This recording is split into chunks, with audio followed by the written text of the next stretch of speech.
Hey guys, tonight we're going to dim the lights. Maybe light some calming incense and drift back in time to a land of honor, steel, and quiet contemplation. We're journeying to feudal Japan to explore the lives of those legendary warriors, the samurai. You're probably picturing gleaming armor and razor-sharp katanas, and you'd be right, but there's so much more to their story than just battles. This journey will take us through centuries of tradition, philosophy, and a way of life that shaped an entire nation. You probably want to survive this journey without at least a few moments of profound reflection on your own life choices. So, before you get comfortable, take a moment to like the video and subscribe, but only if you genuinely enjoy what I do here. And hey, let me know where you're tuning in from and what time it is for you right now. Now, dim the lights. Maybe turn on a fan for that soft background hum, and let's ease into tonight's journey together. Imagine, if you will, a time long, long ago in Japan, far removed from the bustling neon lights and bullet trains of today. We're talking about the Heian period, roughly from the 8th to the 12th century. This wasn't a time of grand, unified samurai armies just yet. No, the origins of these iconic warriors are far more humble, far more rooted in the practical necessities of a developing nation. You're probably picturing a lone warrior, silhouetted against a setting sun, but the reality was a bit more agrarian. These were not the refined, philosophical warriors of later eras. They were, at their core, simply servants.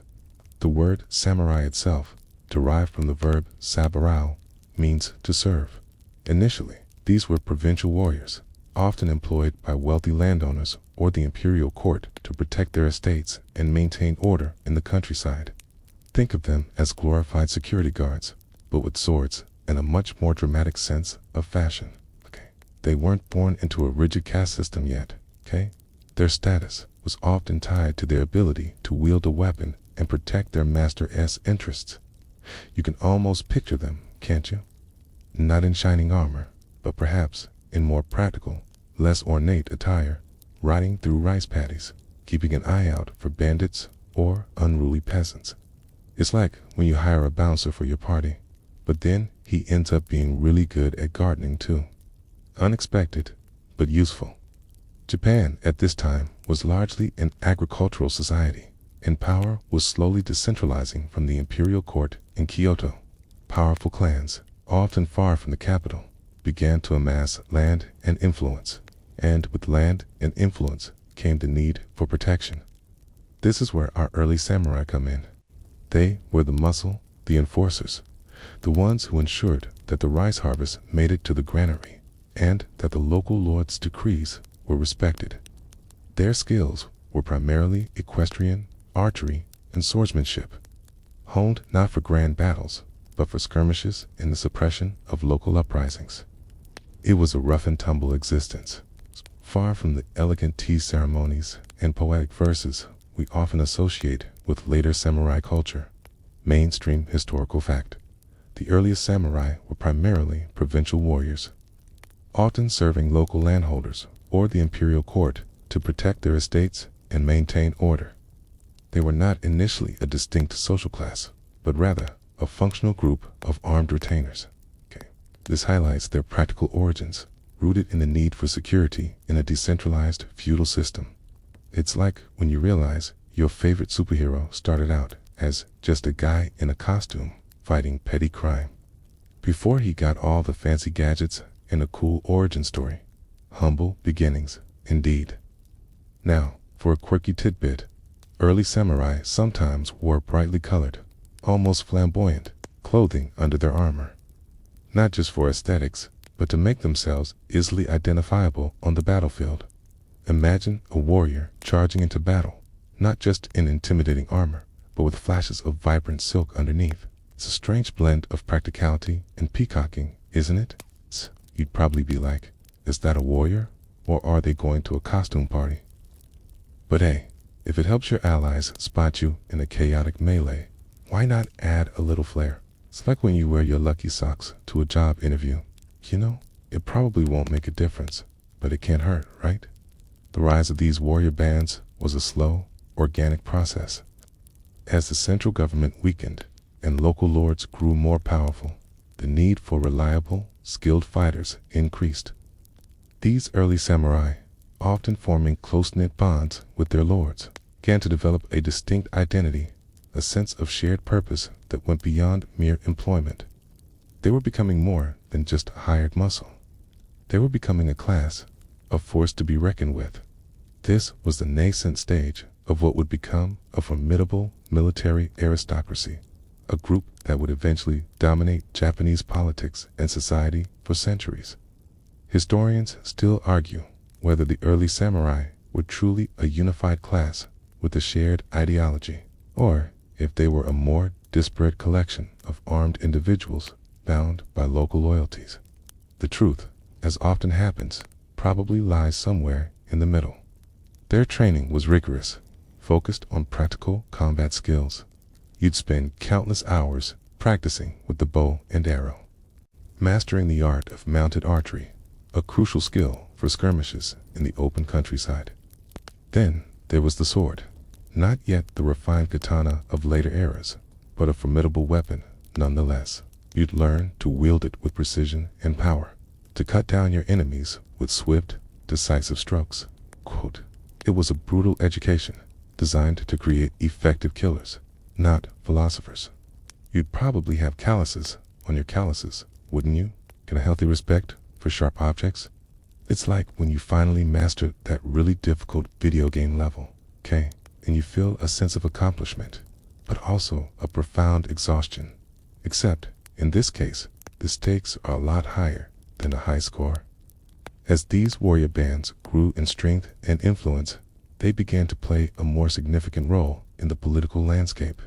They were often called upon to settle disputes between rival clans, to suppress rebellions, and to enforce the will of their lords. Their loyalty was paramount, a bond forged in blood and shared purpose.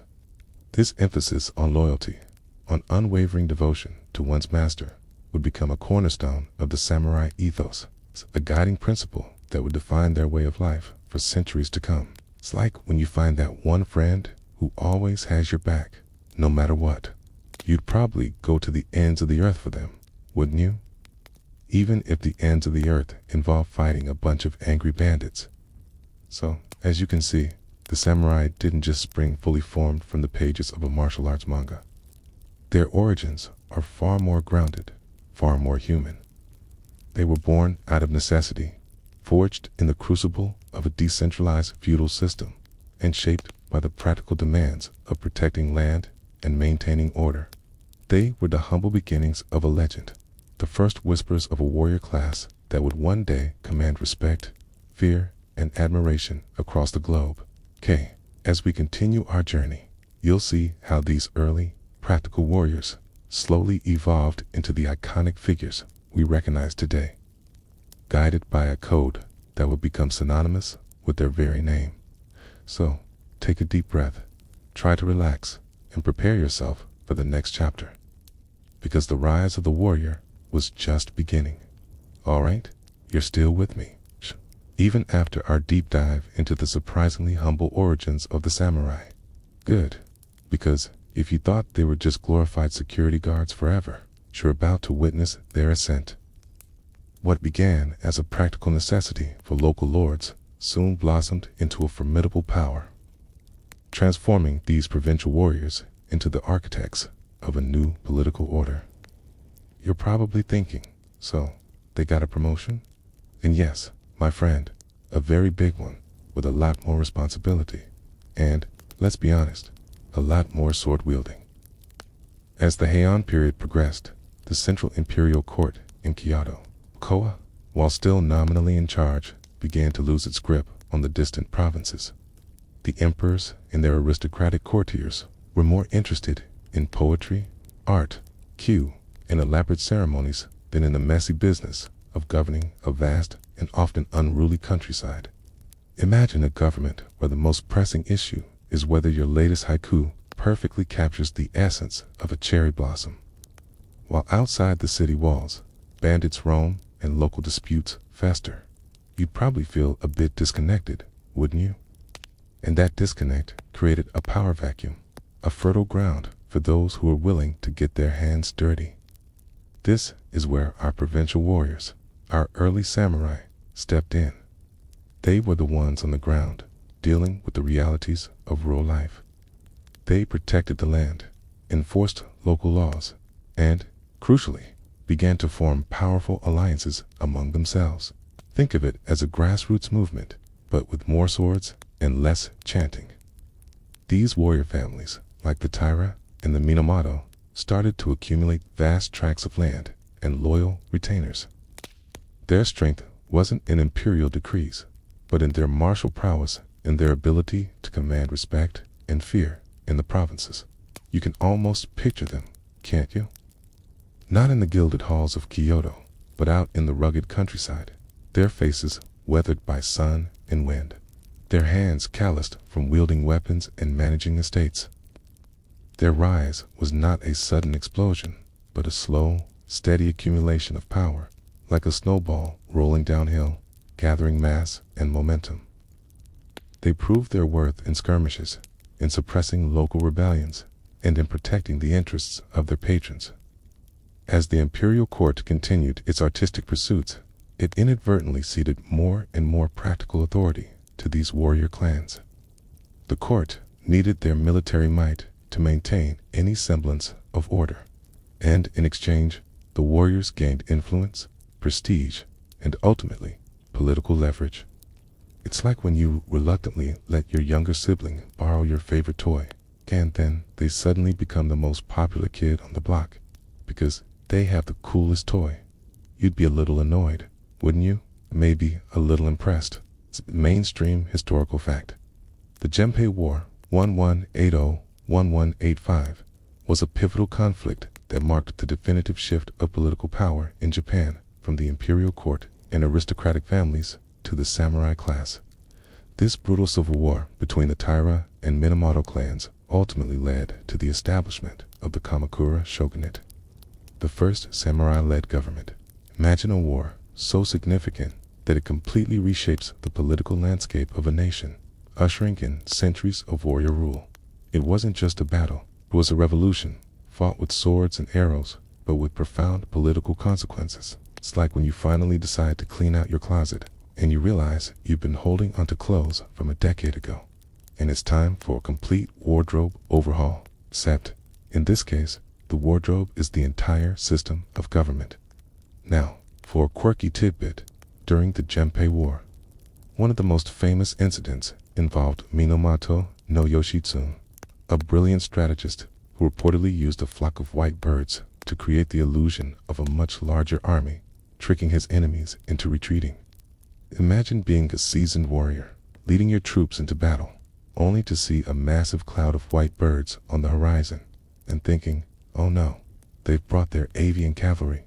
We're doomed. It's the kind of clever, almost theatrical, tactic that makes you wonder if ancient warfare was just a really intense game of chess with live pieces. It's probably be like, seriously birds?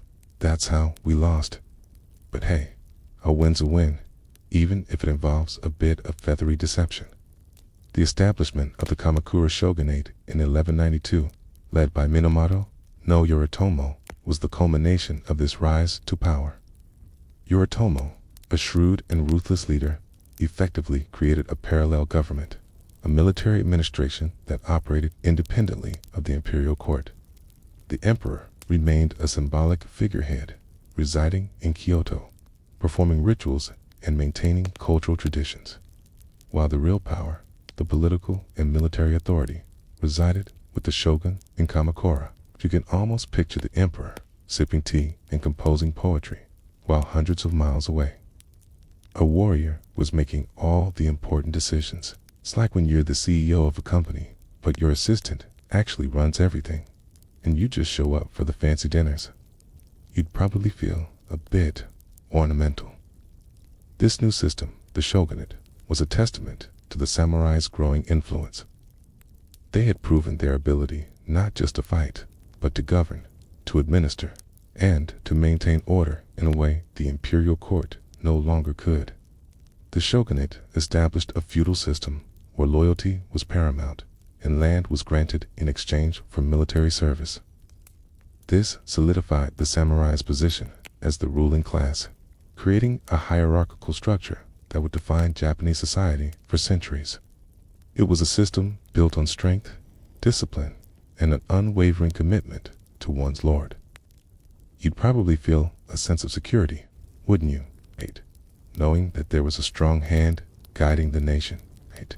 Even if that hand was covered in calluses and occasionally wielded a very sharp sword. The rise of the warrior class wasn't without its challenges. There were internal power struggles, betrayals, and constant skirmishes between rival clans. The path to power was paved with blood and ambition, and only the strongest, the most cunning, and the most loyal survived. Imagine a political landscape where your career advancement depends not just on your administrative skills, but on your ability to win battles and maintain the unwavering loyalty of your followers. It's a high-stakes game where the consequences of failure could be swift and brutal. You'd probably be practicing your sword swings in your spare time, wouldn't you? Just in case your next promotion involves a duel.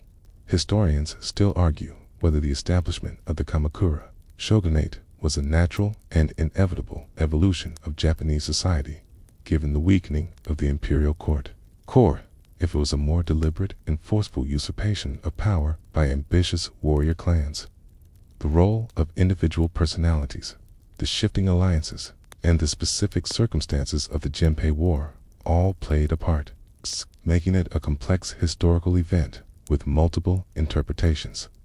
Was it a necessary step for the stability of the nation, or a power grab that fundamentally altered the course of Japanese history? The debate continues, adding another layer of intrigue to this already fascinating tale. You're probably thinking, just tell me who was right. But that's the beauty and the complexity of history. There are rarely simple answers. So, as you can see, the samurai's journey from humble provincial warriors to the undisputed rulers of Japan was a long and arduous one, marked by conflict, ambition, and a relentless pursuit of power. They didn't just stumble into authority. They earned it through their martial prowess, their unwavering loyalty, and their ability to adapt to the changing political landscape. This rise to power laid the foundation for centuries of samurai rule, shaping not just the political structure of Japan, but its culture, its values, and its very identity. And as we continue our journey, you'll discover the code that guided these warriors, the principles that defined their lives, and the philosophy that made them truly unique. So, take a deep breath, try to relax, and prepare yourself for the next chapter, because the way of the warrior was about to be codified, and it would change everything. Alright, you're still with me? Even after witnessing the samurai's impressive ascent from provincial guards to the rulers of Japan. Good, because now we're going to delve into something even more fundamental to their identity, something that shaped their very being, their decisions, and their destiny, the Bushido Code. You're probably thinking, oh, a code of conduct, like a rule book. And yes, my friend, it was a rule book, but one written not just on paper, but on the very soul of the warrior. It was a philosophy, a way of life, and a spiritual guide that transcended mere military strategy. The term Bushido literally translates to the way of the warrior. It wasn't a single, codified document written down at one time, like a constitution. Instead, it evolved over centuries, a collection of unwritten rules, ethical principles, and moral values that were passed down through generations of samurai. Think of it as a living philosophy, constantly refined and reinterpreted, but always centered on a core set of virtues. It was the invisible armor they wore, protecting not their bodies, but their honor and their spirit. You can almost picture it, can't you? It's not a rigid set of laws, but a guiding star, illuminating their path through the complexities of feudal Japan. At its heart, Bushido emphasized several key virtues. First and foremost was rectitude, or justice, e.g. This wasn't just about following the law. It was about doing what was morally right, even when it was difficult or unpopular. It meant being honest, fair, and just in all your dealings, whether on the battlefield or in the tea house. Imagine a warrior who, even in the heat of battle, adheres to a strict moral compass, fighting not just for victory, but for what is right. You'd probably feel a sense of respect, wouldn't you? Even if they were on the opposing side. It's like when you see someone return a lost wallet, even when no one's watching. You just know they're a good egg. Next came courage. You. This wasn't just about being fearless in battle. It was about having the courage to live right, to stand up for what you believe in, and to face challenges head on, even when the odds were stacked against you. It was the courage to speak truth to power, to admit your mistakes, and to face death with dignity. Imagine a samurai, outnumbered and outmatched, but standing firm, not out of recklessness, but out of an unwavering commitment to their duty. You'd probably feel a surge of inspiration, wouldn't you? It's like when you finally decide to try that really spicy food, even though you know it's going to burn. You might regret it later, but at least you had the courage to try.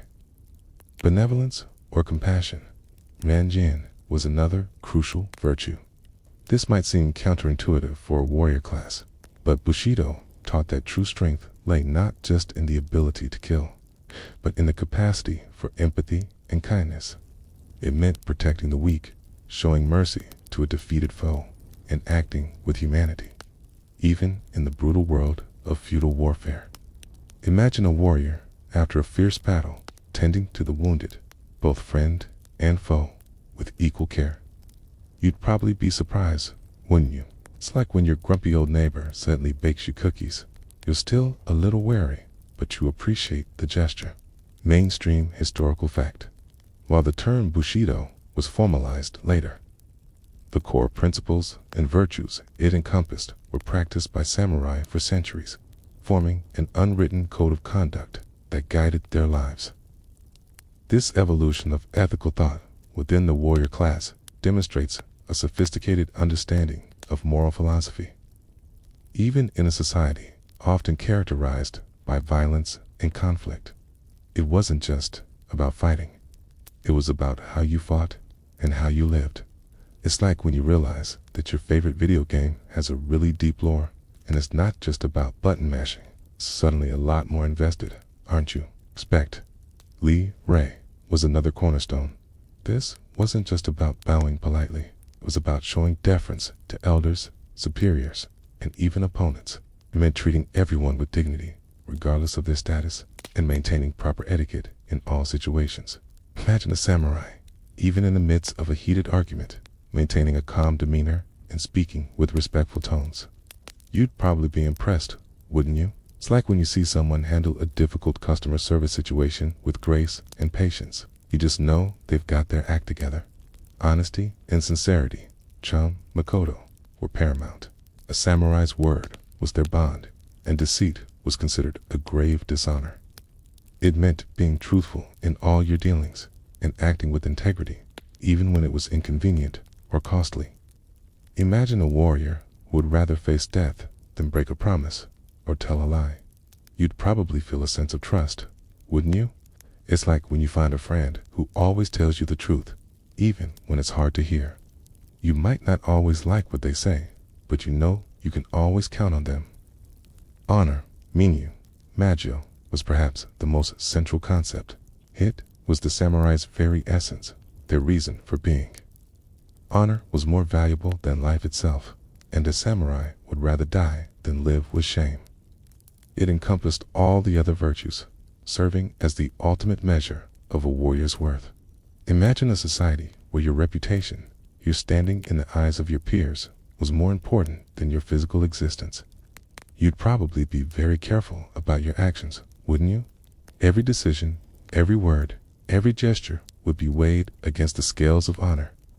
It's like when you're trying to impress your crush, and every single thing you do feels like it's under a microscope. Except, in this case, the crush is your entire society, and the microscope is a very sharp sword. Its loyalty, Chigi, was an unwavering devotion to one's lord, even unto death. A samurai's life was dedicated to serving their master, protecting their interests, and upholding their honor. This loyalty was not blind obedience, but a deep personal commitment, a bond forged in trust and mutual respect. Imagine a warrior who would follow their lord into any battle, no matter how hopeless, simply because their honor demanded it. You'd probably feel a sense of awe, wouldn't you? It's like when your dog looks at you with those big, trusting eyes, and you know they'd do anything for you, except, in this case, the dog has a katana. Self-control, zijishi, was essential for a warrior who faced death regularly. It meant mastering your emotions, maintaining composure under pressure, and acting with discipline, even in the face of fear or anger. Imagine a samurai, calm and collected in the midst of chaos, their mind clear, their movements precise. You'd probably feel a sense of admiration, wouldn't you? It's like when you see someone meditating in a crowded, noisy place, and they just seem completely unfazed. You're probably thinking, how do they do that? I can't even focus when my phone is ringing. And finally, there was the idea of the warrior spirit, a sense of inner strength and resilience that allowed them to face adversity with unwavering determination. This wasn't explicitly a virtue, but an underlying current that permeated all aspects of Bushido. It was the fire in their belly, the steel in their resolve, the unyielding will to overcome any obstacle. Imagine a samurai, battered and bruised, but still standing, still fighting, simply because their spirit refused to yield. You'd probably feel a surge of inspiration, wouldn't you? It's like when you're watching a sports movie, and the underdog team just keeps fighting, even when everyone else has given up. You're on the edge of your seat, aren't you? Now, for a quirky tidbit. Despite their emphasis on martial prowess, many samurai were also highly educated and cultivated individuals, practicing calligraphy, poetry, and the tea ceremony. Imagine a fearsome warrior, fresh from the battlefield, sitting down to meticulously arrange flowers or compose a delicate haiku. It's a fascinating duality, isn't it? The juxtaposition of brutal efficiency and refined artistry. You'd probably be like, wait, so they can cut you down with a sword and then write a poem about it? It's like when your burly friend who lifts weights also turns out to be an amazing baker. You're surprised, but also secretly hoping for some cookies. The Bushido Code wasn't just a theoretical construct, it was a practical guide for living. It influenced every aspect of a samurai's life, from their training and their conduct in battle to their relationships with their families and their communities. It shaped their worldview, their values, and their understanding of their place in the world. It was the moral compass that guided them through the turbulent waters of feudal Japan, providing a framework for honor, duty, and self-mastery. You'd probably feel a sense of purpose, wouldn't you? Knowing that your life was guided by such a profound and meaningful philosophy. However, it's important to remember that Bushido, like any ideal, was not always perfectly adhered to. There were instances of betrayal, dishonor, and cruelty, just as there are in any human society. The code was an aspiration, a standard to strive for, rather than a universally observed reality. Historians still argue whether Bushido was a truly ancient and organic development, or if it was largely formalized and romanticized in later periods, particularly during the Edo period, as a way to define and control the samurai class during a time of relative peace. The debate centers on whether the code was a reflection of actual samurai behavior throughout history, or a later idealization. Was it a genuine, lived philosophy, or a retrospective construction designed to create a heroic image? The debate continues, adding another layer of intrigue to this already fascinating tale. You're probably thinking, just tell me if they were all good guys. But that's the beauty and the complexity of history. People are rarely just one thing. As you lie there, perhaps contemplating your own personal code of conduct, you can almost imagine samurai striving to live by the principles of Bushido, their lives a constant dance between the brutal realities of warfare, and the refined ideals of honor and self-mastery. It was a philosophy that shaped not just individuals, but an entire nation, leaving an indelible mark on Japanese culture and identity. And as we continue our journey, we'll explore the tools of their trade, the iconic weapons and armor that were not just instruments of war, but symbols of their very being. So, take a deep breath, try to relax, and prepare yourself for the next chapter. Because the samurai's journey is far from over, and their story is still unfolding. Alright, you're still with me? Even after our deep dive into the philosophical heart of the samurai, the Bushido Code. Good, because now we're going to get a little more tangible. We're going to explore the tools of their trade, the extensions of their will, the very instruments that allowed them to enforce their code and carve out their place in history. Their weapons, katana. And yes, my friend, the katana is indeed the star of this show, but it was far from the only weapon in a samurai's arsenal. Imagine a warrior, not just with a single iconic blade, but with a symphony of steel, wood, and cunning at their disposal. It's enough to make you feel a little under-equipped, isn't it? The samurai's primary weapon, the one that has become synonymous with their very image, is, of course, the katana. But this wasn't just any sword. It was a masterpiece of metallurgy and craftsmanship, a weapon imbued with spiritual significance. The process of forging a katana was a sacred ritual involving multiple layers of steel, meticulously folded and hammered, creating a blade that was both incredibly sharp and surprisingly flexible.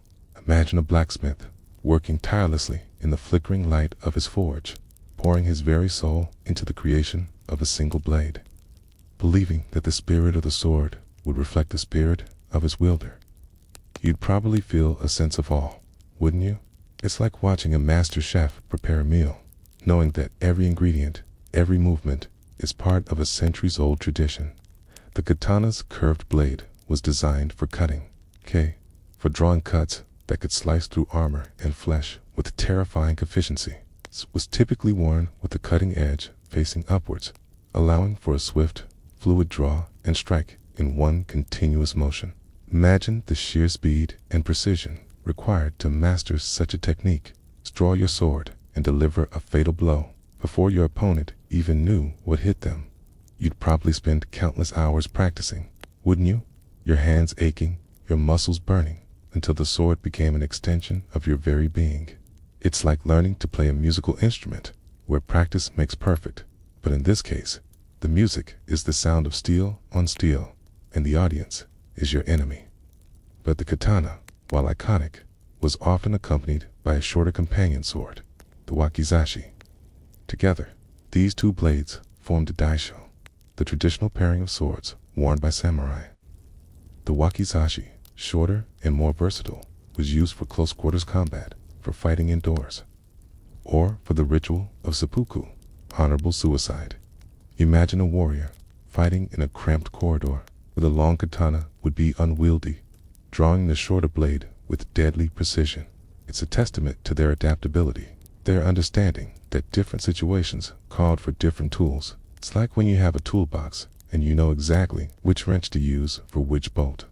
You're prepared for anything, aren't you? It's a mainstream historical fact. The katana, while the most famous, was not the primary weapon of the early samurai. For centuries, the boyumi was considered the most important weapon, especially for mounted combat.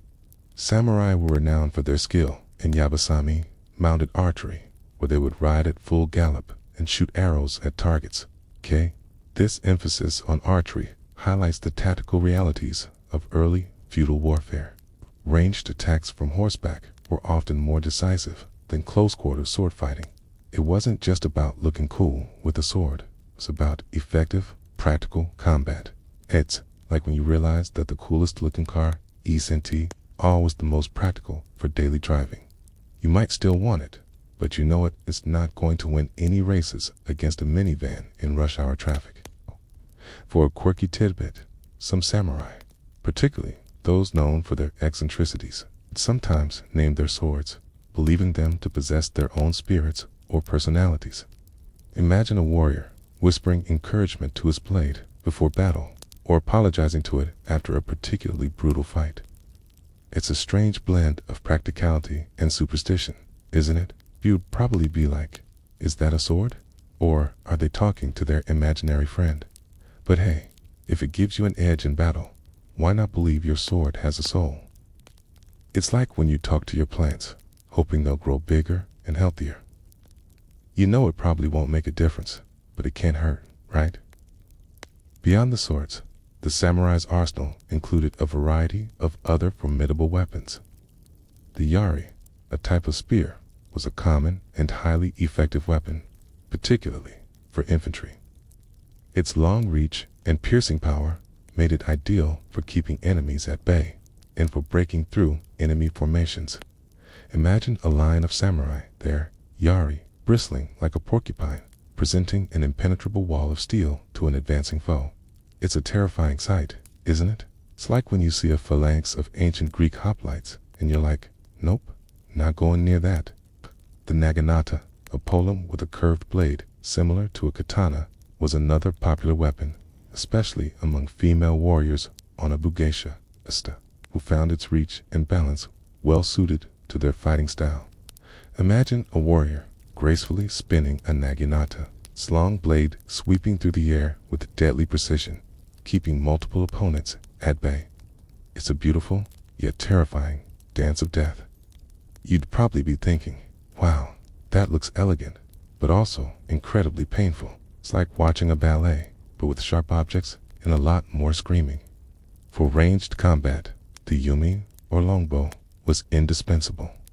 As we mentioned, it was often considered the most important weapon for early samurai, particularly for mounted archers. The Japanese longbow was a powerful and accurate weapon, capable of delivering deadly arrows at long distances. Imagine a samurai riding at full gallop, drawing a massive bow, and releasing an arrow with pinpoint accuracy, striking an enemy from afar.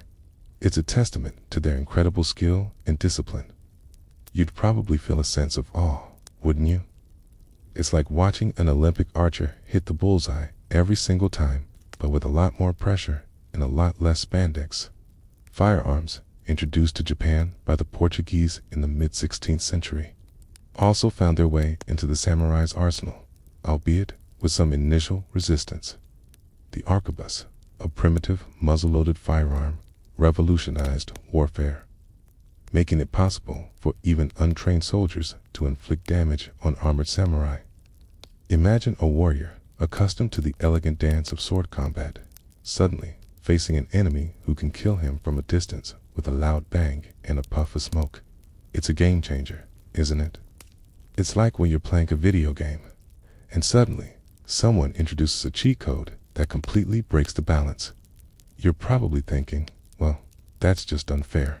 However, the samurai, ever adaptable, eventually incorporated firearms into their tactics, though they often viewed them as less honorable than the traditional sword and bow. The emphasis remained on personal skill and martial prowess, even as technology began to shift the landscape of warfare. It's like when you're a purist about something, like vinyl records, but then you grudgingly admit that streaming music is pretty convenient. You still prefer the old way, but you can't deny the efficiency of the new. Beyond the primary weapons, samurai also utilized a variety of smaller, more specialized tools. Tanto, a short dagger, was used for stabbing or for close-quarters self-defense. The shuriken, small throwing stars, were used for distraction or to inflict minor wounds. And even everyday objects, like the Tessin iron fan or the jit, a truncheon-like weapon used to disarm opponents, could be adapted for combat. Imagine a warrior caught off guard using a seemingly innocuous fan to deflect a sword blow, or disarming an attacker with a quick flick of the wrist. It's a testament to their resourcefulness, their ability to turn anything into a weapon. You'd probably start looking at your own everyday objects with a newfound respect, wouldn't you? Your umbrella, your coffee mug, well, maybe not your coffee mug, unless it's a really heavy one. Historians still argue whether the samurai's adherence to traditional weapons, particularly the sword, hindered their military development in the face of new technologies like firearms, or if their mastery of traditional martial arts allowed them to maintain an edge even against technologically superior foes. The debate centers on the balance between tradition and innovation, and how different cultures adapt to changing military landscapes. Is it a stubborn adherence to outdated methods, or a testament to the enduring effectiveness of their traditional training? The debate continues, adding another layer of intrigue to this already fascinating tale. You're probably thinking, just tell me which one was better. But that's the beauty and the complexity of history. There are rarely simple answers. As you lie there, perhaps imagining the glint of steel in the moonlight, you can almost picture the samurai armed with their formidable array of weapons, each one a testament to their skill, their discipline, and their unwavering commitment to the way of the warrior. These weren't just tools, occasions of their very being, imbued with history, tradition, and the spirit of their wielder. And as we continue our journey, we'll explore the very armor that protected these warriors.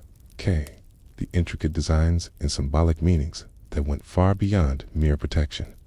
So, take a deep breath, try to relax, and prepare yourself for the next chapter. Because the samurai's story is far from over, and their journey is still unfolding. Alright, you're still with me. Even after our exploration of the samurai's formidable arsenal. Good, because if their weapons were extensions of their will, their armor was a second skin, a protective shell that was as much a statement of identity and status as it was a shield against the ravages of battle. You're probably picturing those iconic, multi-plated suits gleaming in the sun. And yes, my friend, that's exactly what we're diving into. Imagine a warrior not just protected by steel, but by a meticulously crafted work of art, each piece telling a story, each design imbued with meaning. It's enough to make your modern-day tactical gear look a little bland, isn't it? Samurai armor, known as yoroi or gosoku, was a marvel of engineering and artistry.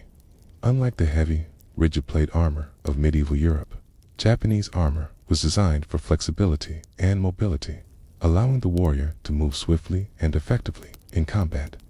It was constructed from numerous small plates, often made of iron or hardened leather, laced together with silk or leather cords.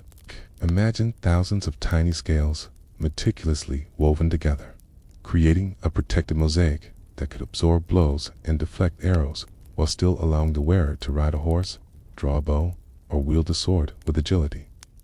You'd probably feel a sense of both protection and freedom, wouldn't you? It's like wearing a suit that's both bulletproof and incredibly comfortable. A true fashion statement, if you ask me. The construction process was incredibly labor-intensive, involving multiple specialized artisans, armorers, lacquerers, leatherworkers, and silk weavers. Each piece was custom-made for the individual samurai, ensuring a perfect fit and maximum protection. Imagine the hours of painstaking work, the dedication to detail, the generational knowledge passed down from master to apprentice, all culminating in a single suit of armor that could mean the difference between life and death. You'd probably feel a deep connection to your armor, wouldn't you? It's not just a piece of equipment, it's a part of you, a silent partner in battle. It's like when you finally break in a new pair of shoes and they just feel like they were made for your feet. Except, these shoes can stop a sword. Beyond its protective function, samurai armor was a powerful symbol of identity, status, and allegiance.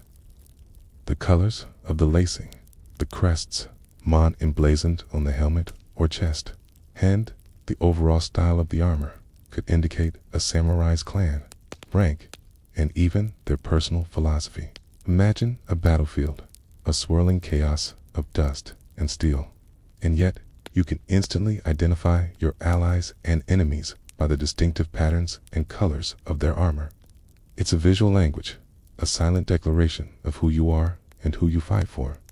You'd probably spend a lot of time choosing your colors, wouldn't you?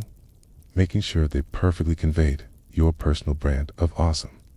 It's like when you pick out your outfit for a big event, knowing that every detail sends a message. Except, in this case, the message is, don't mess with me, I'm a samurai. Mainstream historical fact, samurai helmets kabuto were often highly elaborate, featuring intricate crests, medate, that could represent clan symbols, religious figures, or even fantastical creatures. These elaborate designs served not only as identification, but also as a psychological weapon designed to intimidate enemies and inspire awe in allies. Imagine facing a warrior whose helmet is adorned with the fearsome visage of a demon or the soaring wings of a mythical bird. It's enough to make you pause, isn't it?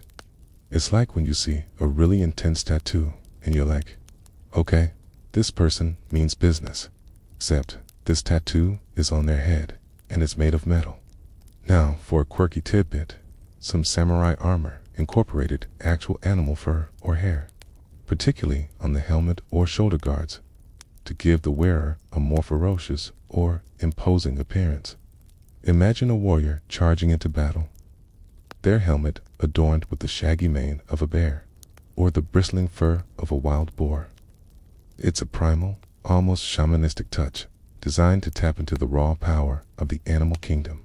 It'd probably be like, is that a human? Or is it some kind of half-man, half-beast creature?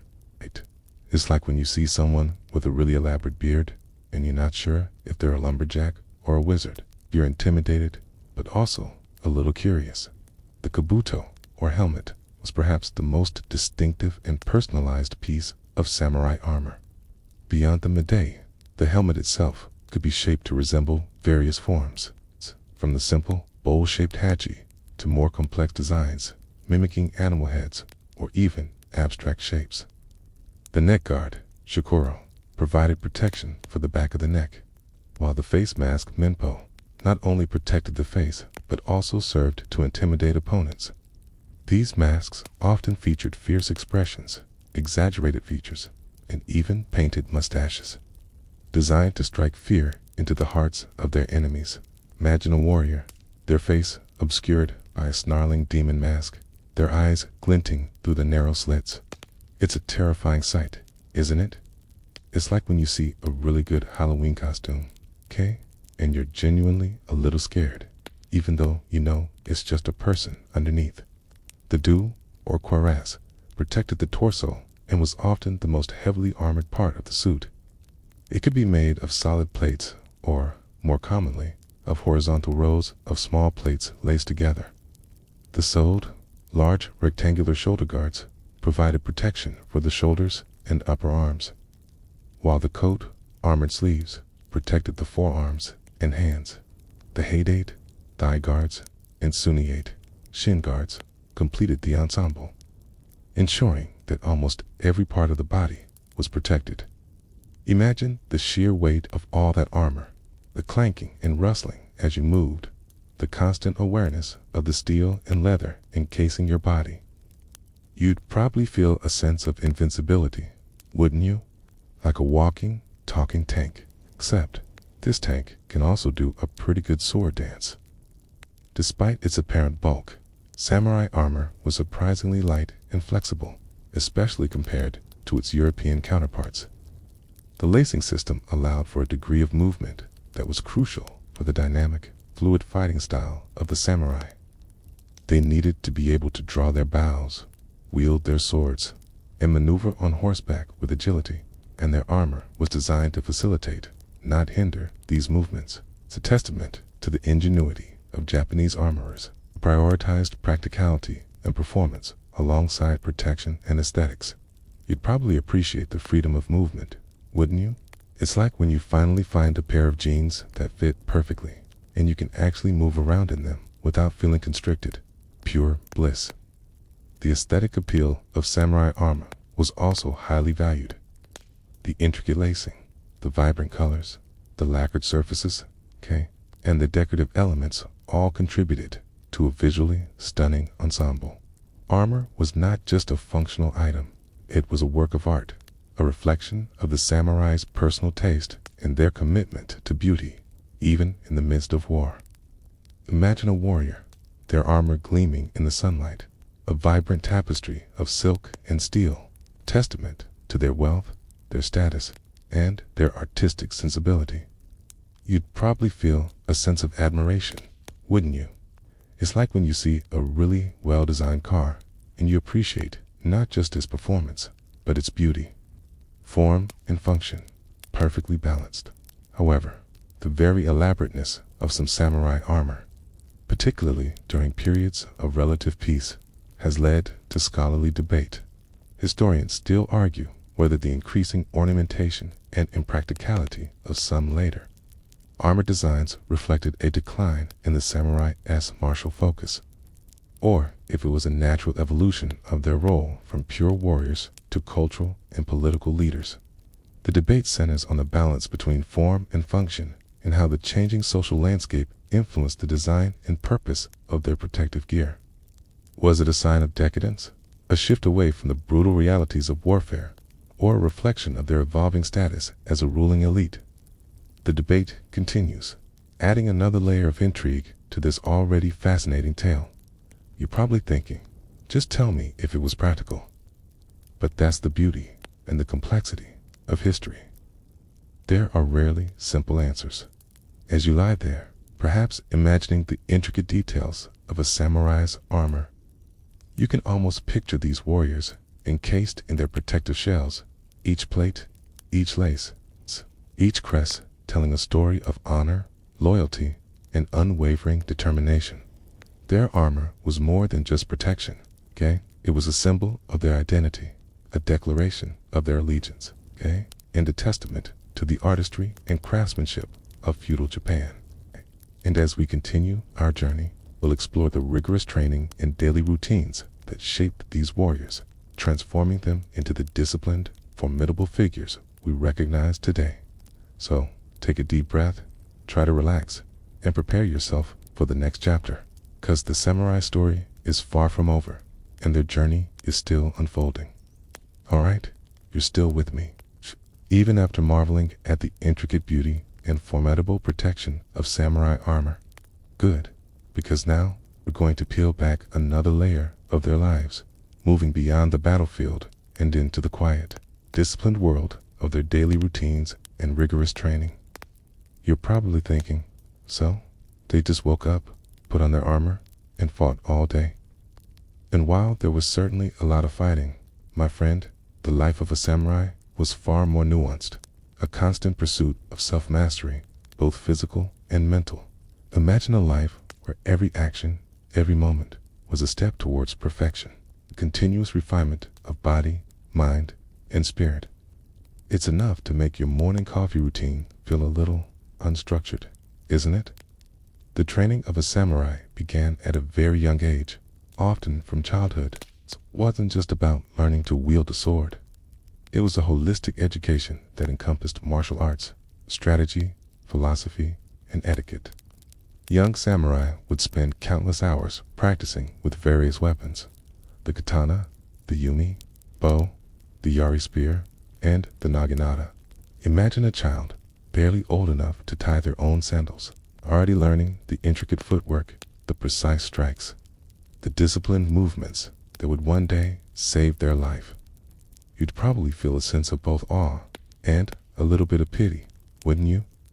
It's like watching a child prodigy play the piano, knowing they've dedicated their entire young life to mastering their craft. Except, in this case, the craft is killing. Physical conditioning was paramount. Samurai engaged in strenuous exercises, often involving long runs, climbing, and endurance training, to build the stamina and strength necessary for prolonged combat. They practiced kendo, the art of swordsmanship, not just with live blades, but with wooden swords, bokan, and bamboo swords shinye, honing their reflexes and precision. Imagine the sheer repetition, the endless drills, the muscle memory ingrained through years of dedicated practice until the movements became second nature, an instinctive response to any threat. You'd probably have abs of steel, wouldn't you? And a very impressive collection of calluses. It's like training for a marathon, but the finish line is a life or death encounter, and the prize is not a medal, but survival. Beyond physical prowess, mental discipline was equally crucial. Samurai practiced Zen Buddhism, particularly during the Kamakura period, which emphasized meditation, mindfulness, and the cultivation of a calm, focused mind. Imagine a warrior sitting in quiet contemplation, clearing their mind of all distractions, achieving a state of serene awareness even amidst the chaos of daily life. This mental training allowed them to remain composed under pressure, to make split-second decisions in battle, and to face death with equanimity. You'd probably feel a sense of inner peace, wouldn't you? Even if you were surrounded by a horde of angry ninjas. It's like when you finally find that perfect meditation app, and suddenly the world just seems a little less everything. Mainstream historical fact.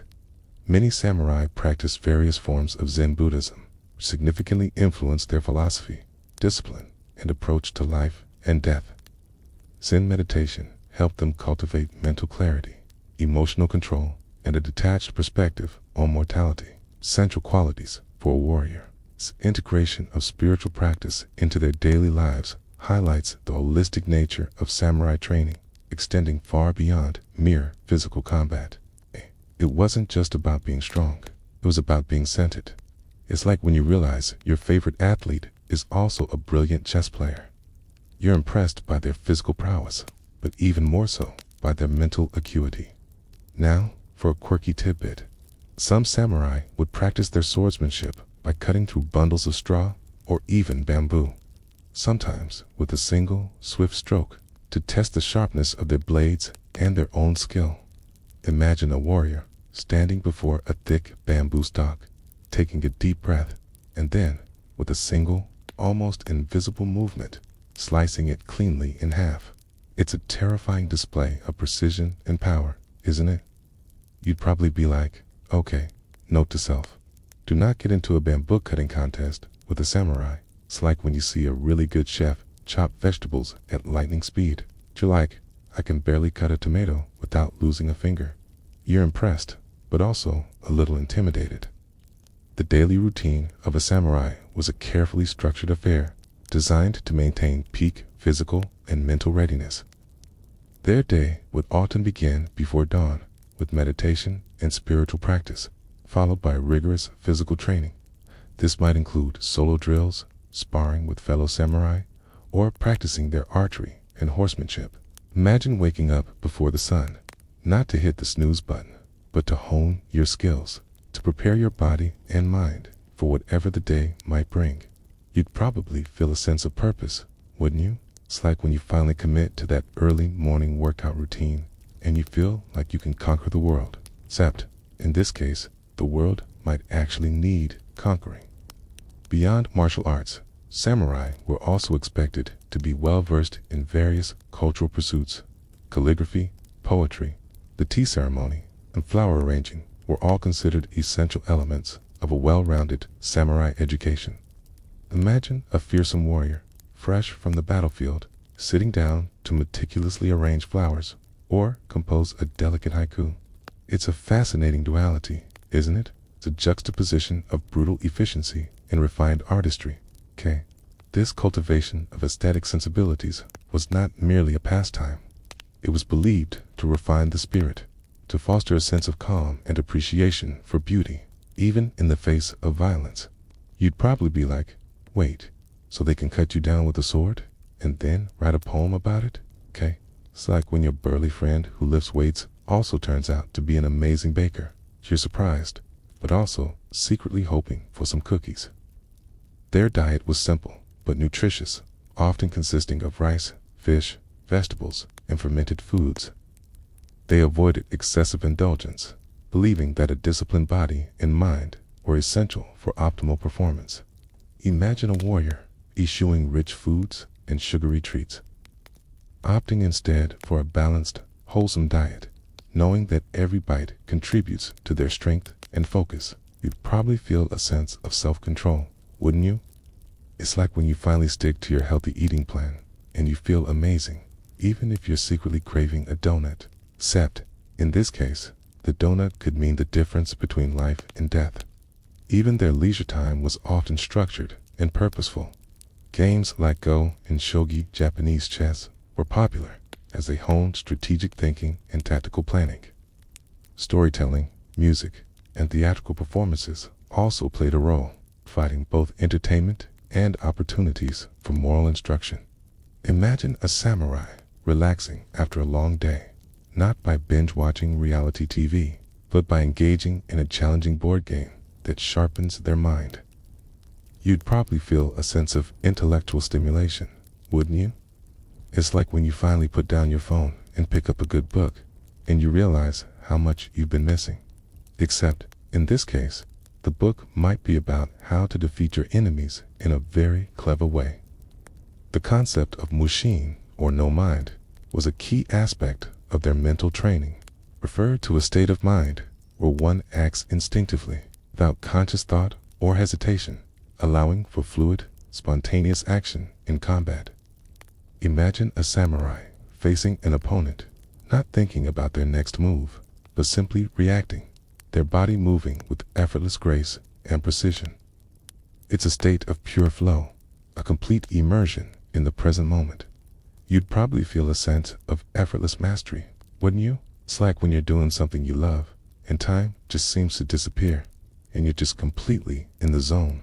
Except, in this case, the zone is a very dangerous place. However, the rigorous discipline and strict adherence to routine could also lead to a certain rigidity, a resistance to change that would later contribute to their decline. Historians still argue whether the samurai's intense focus on traditional training and adherence to established routines could ultimately hinder their adaptability in the face of new military technologies and changing social landscapes, or if it was their unwavering commitment to their ideals that allowed them to maintain their unique identity for centuries. The debate centers on the balance between tradition and innovation and how different cultures adapt to evolving circumstances. Was it a strength that became a weakness, or a necessary foundation that allowed them to endure? The debate continues, adding another layer of intrigue to this already fascinating tale. You're probably thinking, just tell me if they were too stubborn. But that's the beauty and the complexity of history. There are rarely simple answers. As you lie there, perhaps contemplating your own daily habits, you can almost imagine the samurai, their lives a testament to the power of discipline, their every action a step towards self-mastery. Their rigorous training and structured routines were not just about preparing for battle. They were about cultivating a way of life, a philosophy that permeated every aspect of their being. It was a commitment to excellence, a relentless pursuit of perfection, both on and off the battlefield. And as we continue our journey, we'll explore the most fundamental bond that defined a samurai's existence, their unwavering loyalty to their lord. So, take a deep breath, try to relax, and prepare yourself for the next chapter, because the samurai story is far from over, and their journey is still unfolding. Alright, you're still with me? Even after our deep dive into the rigorous discipline and daily routines of the samurai. Good, because now we're going to explore the very bedrock of their existence, the unbreakable bond that defined their lives, their deaths, and their very identity, loyalty and honor. Specifically, the paramount importance of fealty to one's lord. You're probably thinking, okay, so they were loyal, like a good employee. And yes, my friend, but imagine that loyalty amplified 1,000-fold, woven into the very fabric of their being, a commitment that transcended family, personal ambition, and even life itself. It's enough to make your modern-day employment contract look a little flimsy, isn't it? For a samurai, loyalty to their lord, or daimyo, was not merely a contractual obligation. It was a sacred vow, a spiritual bond that began with their birth and often ended only with their death. This fealty was the cornerstone of the feudal system in Japan, where land and protection were exchanged for military service and unwavering devotion. Imagine a world where your entire existence, your family's well-being, and your very honor were inextricably linked to the fortunes of one man. You'd probably be very invested in his success, wouldn't you? Very, very careful about who you chose to serve. This loyalty was not blind obedience, though it often appeared that way to outsiders. It was rooted in a deep sense of gratitude, respect, and a shared destiny. A lord provided for his samurai, granting them land, stipends, and opportunities for advancement. In return, the samurai offered their skills, their lives, and their unwavering support. It was a symbiotic relationship built on mutual obligation and a profound understanding of their respective roles. You can almost picture it, can't you? Not a master and servant, but a leader and his devoted followers, bound by a shared purpose, a common cause.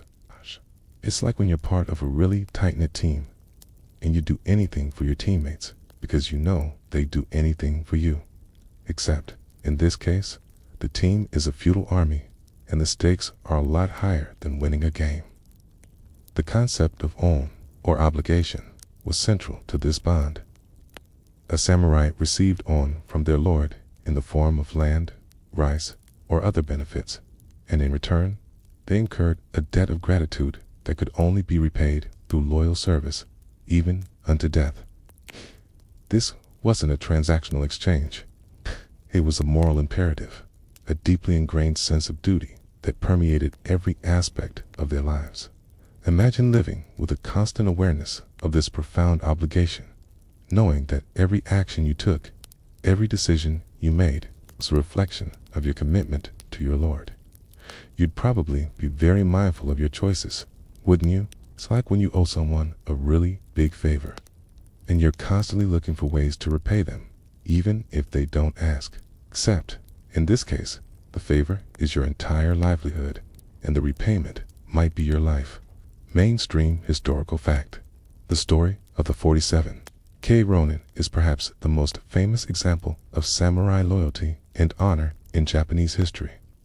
After their lord was forced to commit seppuku, 47 samurai, now masterless Ronin, spent years planning and executing a meticulous revenge against the official who wronged their lord, ultimately sacrificing their own lives to restore their lord's honor. This tale, while tragic, became a powerful symbol of unwavering loyalty and the ultimate expression of Bushido. It wasn't just a historical event, it became a moral fable, a testament to the enduring power of honor and fealty. It's like when you hear a story about someone going to extreme lengths for their family. You're like, wow, that's true dedication. Except, in this case, the family is their lord, and the dedication involves a lot of planning and a very sharp sword. Now for a quirky tidbit. Some samurai, when their lord died, or they became masterless, would shave their heads and become Buddhist monks, not necessarily out of religious devotion, but as a way to symbolically sever their ties to the secular world and avoid the shame of being a Ronin. Imagine a fearsome warrior, renowned for his martial prowess, suddenly adopting a life of quiet contemplation and spiritual pursuit, all to maintain his honor in a world that no longer had a place for him. It's a strange blend of practicality and profound spiritual transformation, isn't it? You'd probably be like, so, when life gives you lemons, you become a monk. It's like when you lose your job, and instead of looking for a new one, you decide to travel the world and find yourself. Except, in this case, finding yourself involves a lot of meditation and a very bald head. The concept of honor, or majo, was inextricably linked to loyalty. A samurai's honor was their most prized possession, more valuable than wealth, family, or even life itself. To lose honor was to lose everything, to become a living ghost, shunned by society. This intense focus on honor meant that a samurai would go to extraordinary lengths to uphold their own reputation and that of their lord. It influenced every decision, every action, every word. Imagine living in a society where your every move is scrutinized, where a single misstep could bring shame not just upon yourself, but upon your entire lineage. You'd probably be very careful, wouldn't you? It's like when you're on a first date and you're trying to make the best impression possible, knowing that every little thing you do is being judged. Except, in this case, the judgment could lead to a very public and very painful death. Guile or disloyalty was the ultimate sin for a samurai. It was a stain that could never be washed away, a mark of eternal shame. A samurai who betrayed their lord would be condemned, not just by their peers, but by history itself. This fear of dishonor, of becoming a pariah served as a powerful deterrent against disloyalty, reinforcing the unbreakable bond between lord and retainer. Imagine a world where your reputation is everything, where a single act of betrayal could erase your entire existence from the annals of history. You'd probably be very, very loyal, wouldn't you? It's like when you're playing a team sport and you know that letting your teammates down is the worst thing you could possibly do, except, in this case, letting them down means getting your head chopped off. The relationship between a samurai and their lord was often deeply personal, extending beyond mere military service. Samurai would often live in their lord's castle or on his estate, becoming part of his extended household. They would share meals, participate in ceremonies, and even offer personal advice. This close proximity fostered a sense of family, a bond that was often stronger than blood ties. Imagine living in such close quarters with your employer, sharing every aspect of your life with them, knowing that your fates were intertwined. You'd probably develop a very strong connection, wouldn't you? It's like when you work with someone for years, and they become more than just a colleague. They become family. Except, in this case, the family business is warfare. This intense loyalty also meant that a samurai was expected to avenge their lord's death, even if it meant sacrificing their own life. The concept of katakuchi, or blood revenge, was a deeply ingrained part of samurai culture, a moral imperative to restore honor and justice. The 47 Ronin, as we mentioned, are the quintessential example of this unwavering commitment to vengeance, testament to the lengths a samurai would go to uphold their lord's honor. Imagine a world where your life's purpose, after your lord's demise, becomes a singular, all-consuming quest for retribution. You'd probably be very focused, wouldn't you? And very, very dangerous. It's like when you're trying to get revenge on someone who stole your parking spot. But instead of just keying their car, you meticulously plan their downfall over several years. You're probably thinking, that's a bit much for a parking spot. And yes, it is. But for a samurai, honor was everything. However, the rigid adherence to loyalty could also lead to tragic consequences.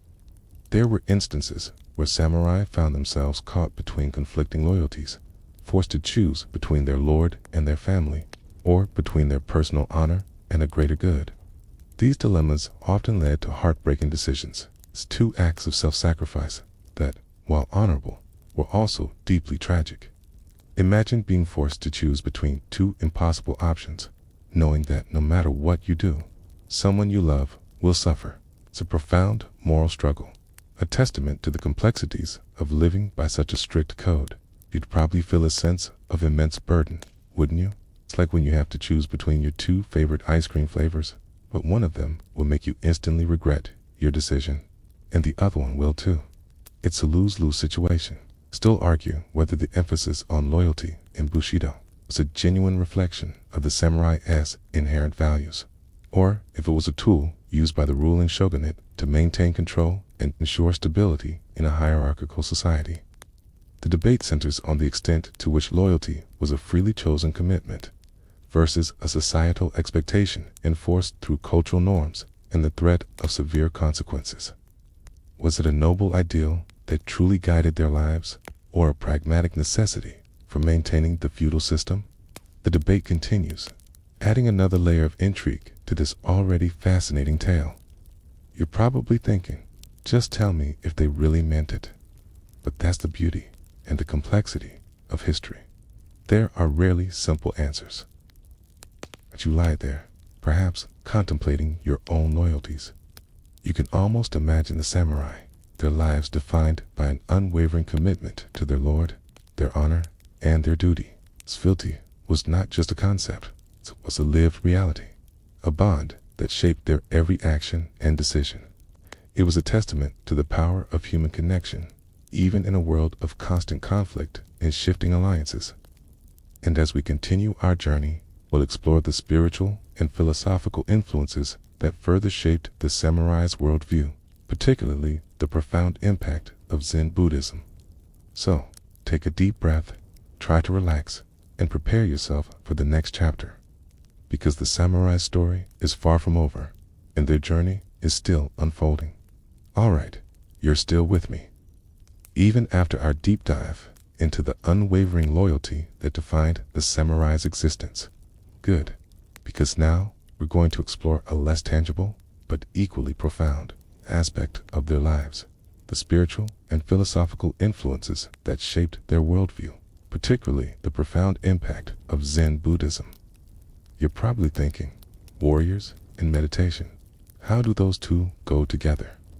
And yes, my friend, it's a fascinating paradox, a blend of brutal practicality and serene contemplation that made the samurai truly unique.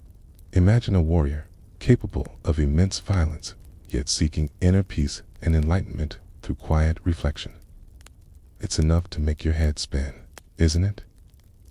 While the samurai class emerged during the Heian period, it was during the Kamakura period, 1185 to 1333, when the shogunate was established, that Zen Buddhism truly began to take root among the warrior elite. Unlike other forms of Buddhism that emphasized complex rituals or reliance on external deities, Zen offered a direct, experiential path to enlightenment through meditation, zazen, and disciplined practice. It appealed to the samurai's pragmatic nature, offering a way to cultivate mental clarity, emotional control, and a detached perspective on mortality, all essential qualities for a warrior facing death regularly. You can almost picture them, can't you? Not in a grand temple, but perhaps in a simple meditation hall, or even in the quiet solitude of their own homes, sitting in silent contemplation, seeking to quiet the incessant chatter of the mind. The core tenets of Zen, such as mindfulness, living in the present moment, and the acceptance of impermanence, resonated deeply with the samurai's way of life.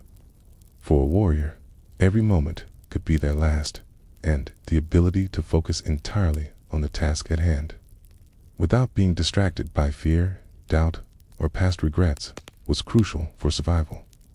Zen taught them to shed attachments, even to their own lives, allowing them to face death with equanimity and to act decisively without hesitation. Imagine a samurai in the heat of battle, not thinking about victory or defeat, not dwelling on the past or fearing the future, simply existing in the present moment, their movements fluid, their mind clear, their actions instinctive. You'd probably feel a sense of awe, wouldn't you? It's like watching a master artist create a masterpiece, their hand moving with effortless grace, as if guided by an unseen force. This concept of mushin, or no mind, was a key aspect of their mental training. It referred to a state of mind where one acts instinctively, without conscious thought or hesitation, allowing for fluid, spontaneous action in combat. It was the ultimate goal of Zen practice for a warrior, to transcend the dualities of life and death, victory and defeat, and to simply be in the moment. Imagine a samurai facing an opponent, not thinking about their next move, but simply reacting, their body moving with effortless grace and precision. It's a state of pure flow, a complete immersion in the present moment. You'd probably feel a sense of effortless mastery, wouldn't you? It's like when you're doing something you love, and time just seems to disappear, and you're just completely in the zone. Except, in this case, the zone is a very dangerous place. Mainstream historical fact: Issai, a Japanese Buddhist monk, is credited with bringing the Rinzai school of Zen Buddhism to Japan in the late 12th century, and it quickly gained patronage from the samurai class due to its emphasis on discipline, self-reliance, and direct experience, which resonated with the warrior ethos. This direct connection between a specific school of Zen and the samurai highlights the deliberate adoption of this philosophy as a tool for mental and spiritual training. Wasn't just a random spiritual fad. It was a carefully chosen path that aligned with their practical needs. It's like when you find that one workout routine that just clicks with your body and your goals, and you realize it's exactly what you've been looking for. Now, for a quirky tidbit. Some Zen masters would reportedly use unexpected and sometimes physically jarring methods, like shouting or striking a student, to shock them out of their conventional thinking and into a state of immediate awareness.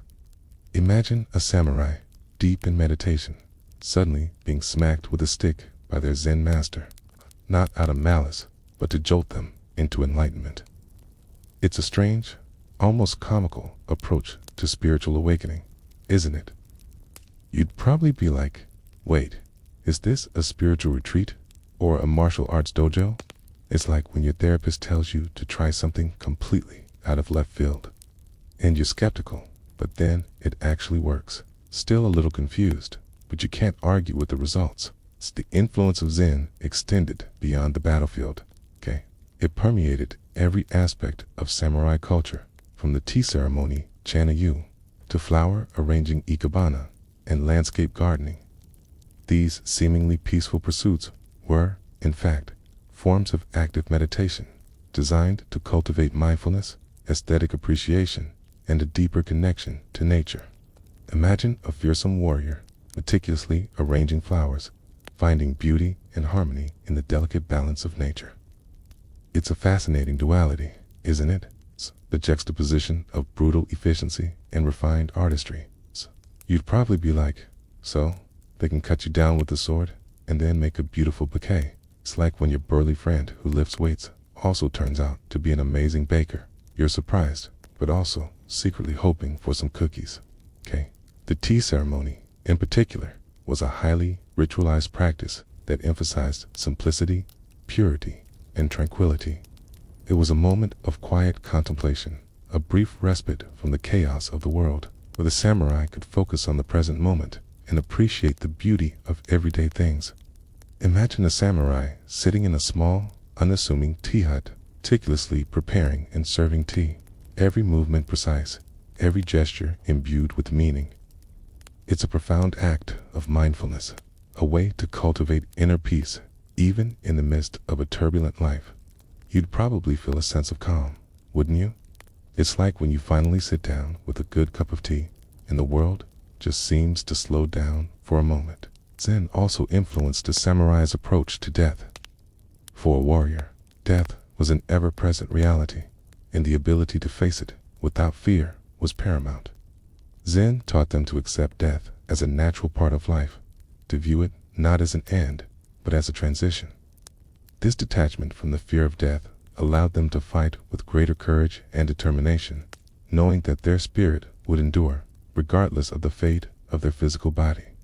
Imagine a samurai charging into battle, not with reckless abandon, but with the serene acceptance of whatever may come, their mind clear, their heart unwavering. You'd probably feel a sense of profound respect, wouldn't you? It's like when you see someone face a difficult challenge with grace and dignity, and you realize they've truly mastered themselves. The philosophical underpinnings of Zen also provided a framework for understanding the transient nature of existence. Okay. The concept of mujo, or impermanence, taught them that all things are constantly changing, that nothing lasts forever. This understanding fostered a sense of detachment, allowing them to appreciate the beauty of the present moment without clinging to it, and to accept loss and change with equanimity.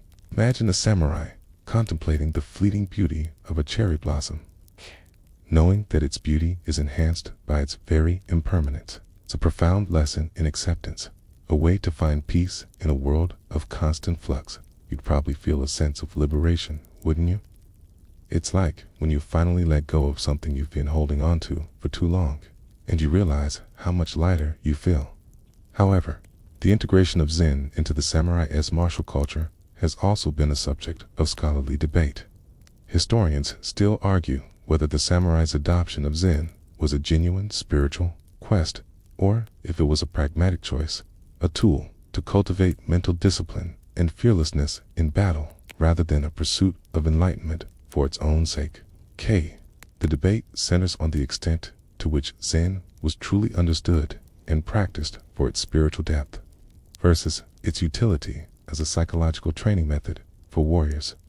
Was it a profound spiritual transformation or a convenient philosophical framework that served their martial needs? The debate continues, adding another layer of intrigue to this already fascinating tale. You're probably thinking, Just tell me if they were really enlightened. But that's the beauty and the complexity of history. There are rarely simple answers. As you lie there, perhaps contemplating the delicate balance between action and contemplation, you can almost imagine the samurai, their lives a testament to the profound influence of Zen Buddhism.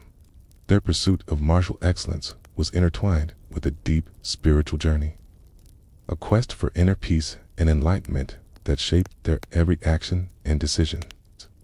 It was a unique blend of the practical and the profound, a philosophy that allowed them to navigate the brutal realities of feudal Japan with a sense of calm and purpose. And as we continue our journey, we'll explore the pivotal conflicts that shaped the samurai era, the grand battles that tested their resolve and forged their legends. So, take a deep breath, try to relax, and prepare yourself for the next chapter, because the samurai story is far from over and their journey is still unfolding. All right? You're still with me, even after our journey into the serene, yet profound, world of Zen and its influence on the samurai. Good, because now we're going to shift gears from contemplation to conflict, from inner peace to the thunderous roar of battle. We're going to relive some of the pivotal conflicts that shaped the samurai era, battles that didn't just decide the fate of armies, but the very course of Japanese history. You're probably thinking, finally, some action. And yes, my friend, there will be action, but also strategy, sacrifice, and the raw, brutal reality of feudal warfare. Imagine a landscape transformed by the clash of steel, the cries of warriors, and the unwavering resolve of men fighting for honor and their lords. It's enough to make your heart pound a little faster, isn't it? Our journey through famous battles begins with the Genpei War 1180-1185, a conflict we've touched upon briefly when discussing the rise of the samurai. This wasn't just a skirmish, it was a nationwide civil war between two powerful warrior clans, the Taira and the Minamoto, vying for control of Japan. The Taira, having enjoyed a period of dominance, had grown arrogant and alienated many, including the imperial court. The Minamoto, led by figures like Minamoto no Yoritomo and his brilliant half-brother Yoshitsune, rose to challenge their supremacy. Imagine a nation torn apart, brother fighting brother, as the very foundations of power shifted beneath their feet. You'd probably feel a sense of profound upheaval, wouldn't you? It's like watching a really intense political drama unfold, but with a lot more swords and a lot less polite debate. One of the most famous engagements of the Genpei War was the Battle of Danarura in 1185. This was a decisive naval battle, fought in the Shimonoseki Strait, where the Minamoto forces, despite being outnumbered, achieved a stunning victory over the Taira.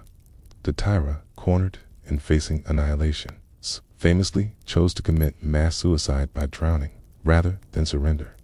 Imagine the chaos of a naval battle in the age of sail, with arrows raining down, ships clashing, and the desperate cries of warriors echoing across the waves. And then, the chilling sight of an entire clan choosing death over dishonor. You'd probably feel a sense of both awe and profound sadness, wouldn't you? It's like watching a tragic opera, where the ending is inevitable, but no less impactful. Except, in this case, the opera is real, and the stage is the ocean. Moving forward in time, we encounter the Mongol invasions of Japan in 1274 and 1281. These were not internal conflicts, but existential threats from a foreign power. The mighty Mongol Empire, which had already conquered vast swaths of Asia. The samurai, accustomed to fighting each other, now faced a unified, technologically advanced enemy on a scale they had never encountered before.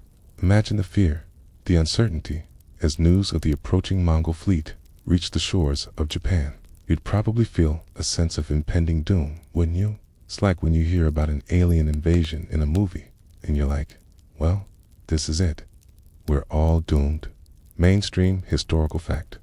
The Mongol invasions of Japan were ultimately repelled, not solely by the samurai's martial prowess, but significantly by two powerful typhoons, which the Japanese famously called kamikaze, divine wind.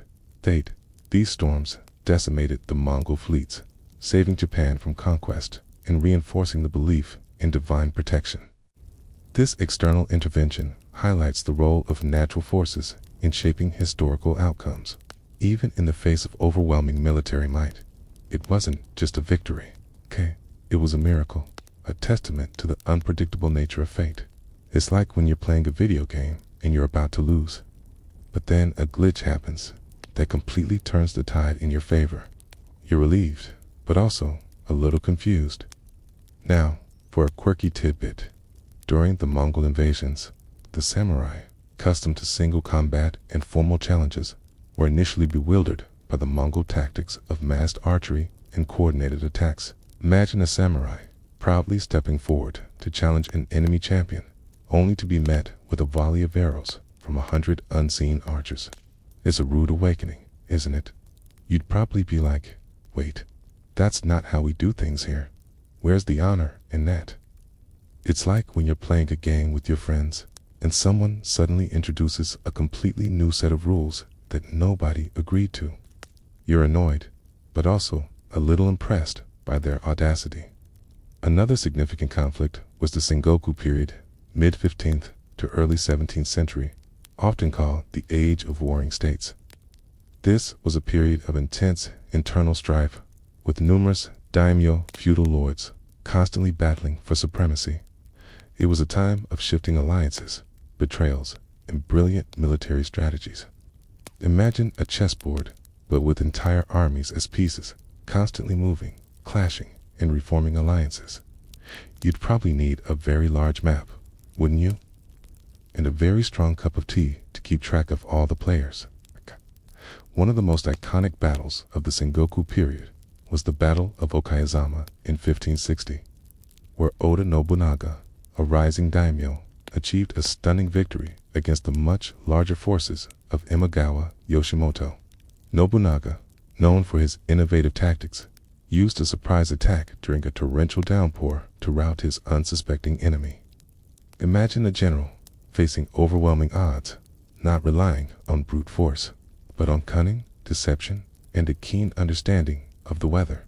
It's a testament to the power of strategic thinking, a reminder that sometimes the smartest move is not the most obvious one. You'd probably feel a sense of admiration, wouldn't you? It's like when you finally figure out a really difficult puzzle and you're like, aha, I knew there was a trick to it.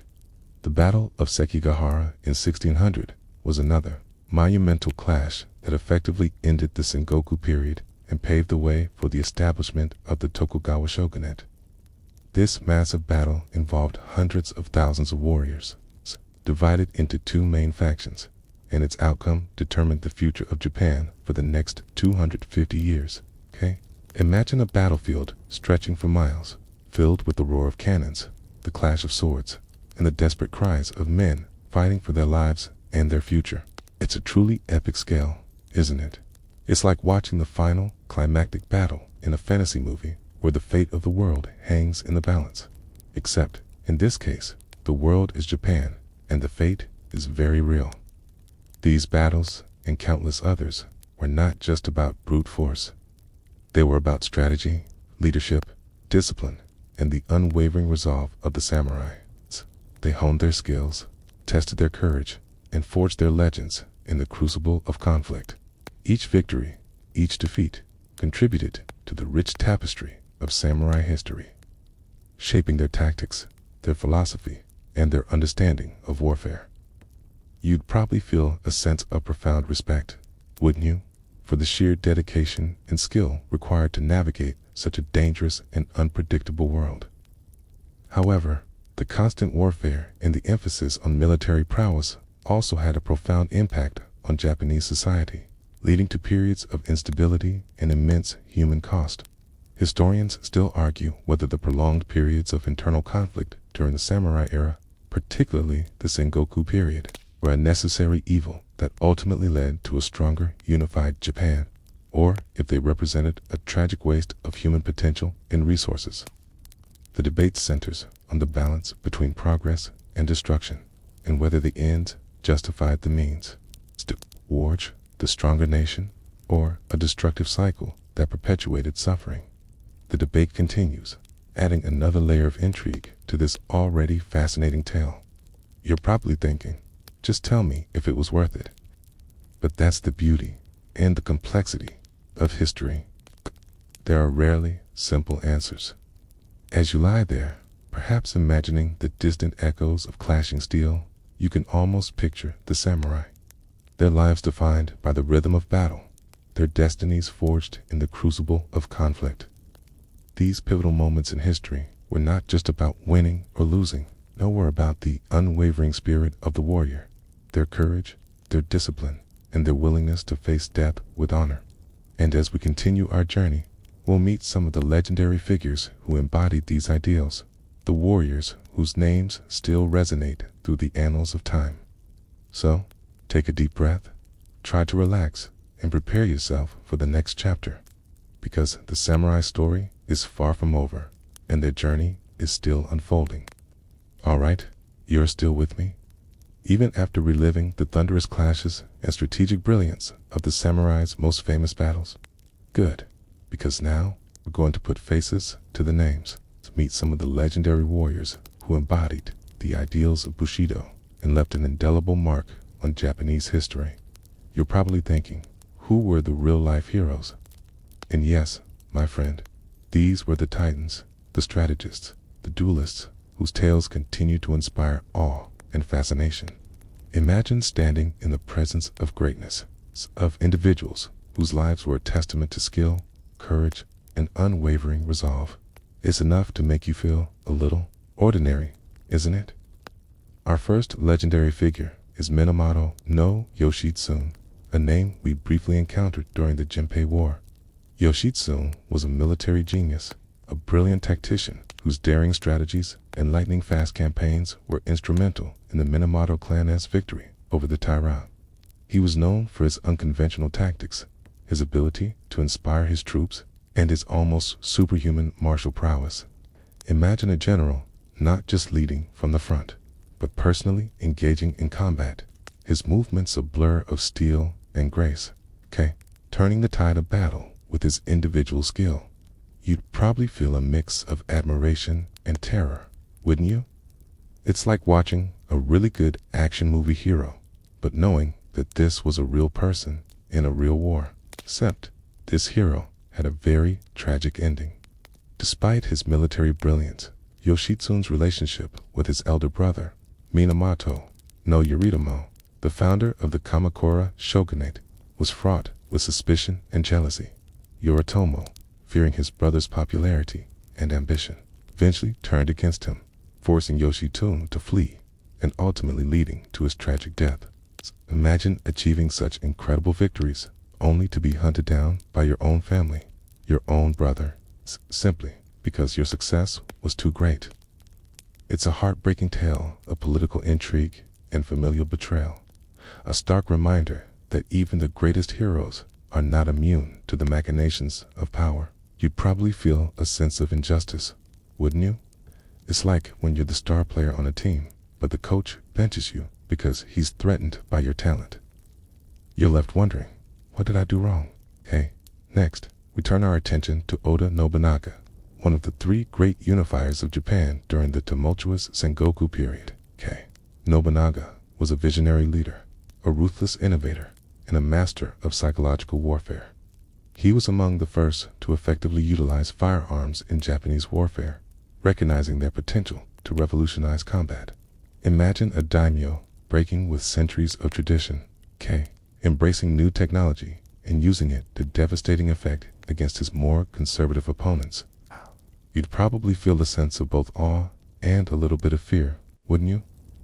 It's like when you see a really disruptive tech entrepreneur and you're like, they're either going to change the world or burn it all down.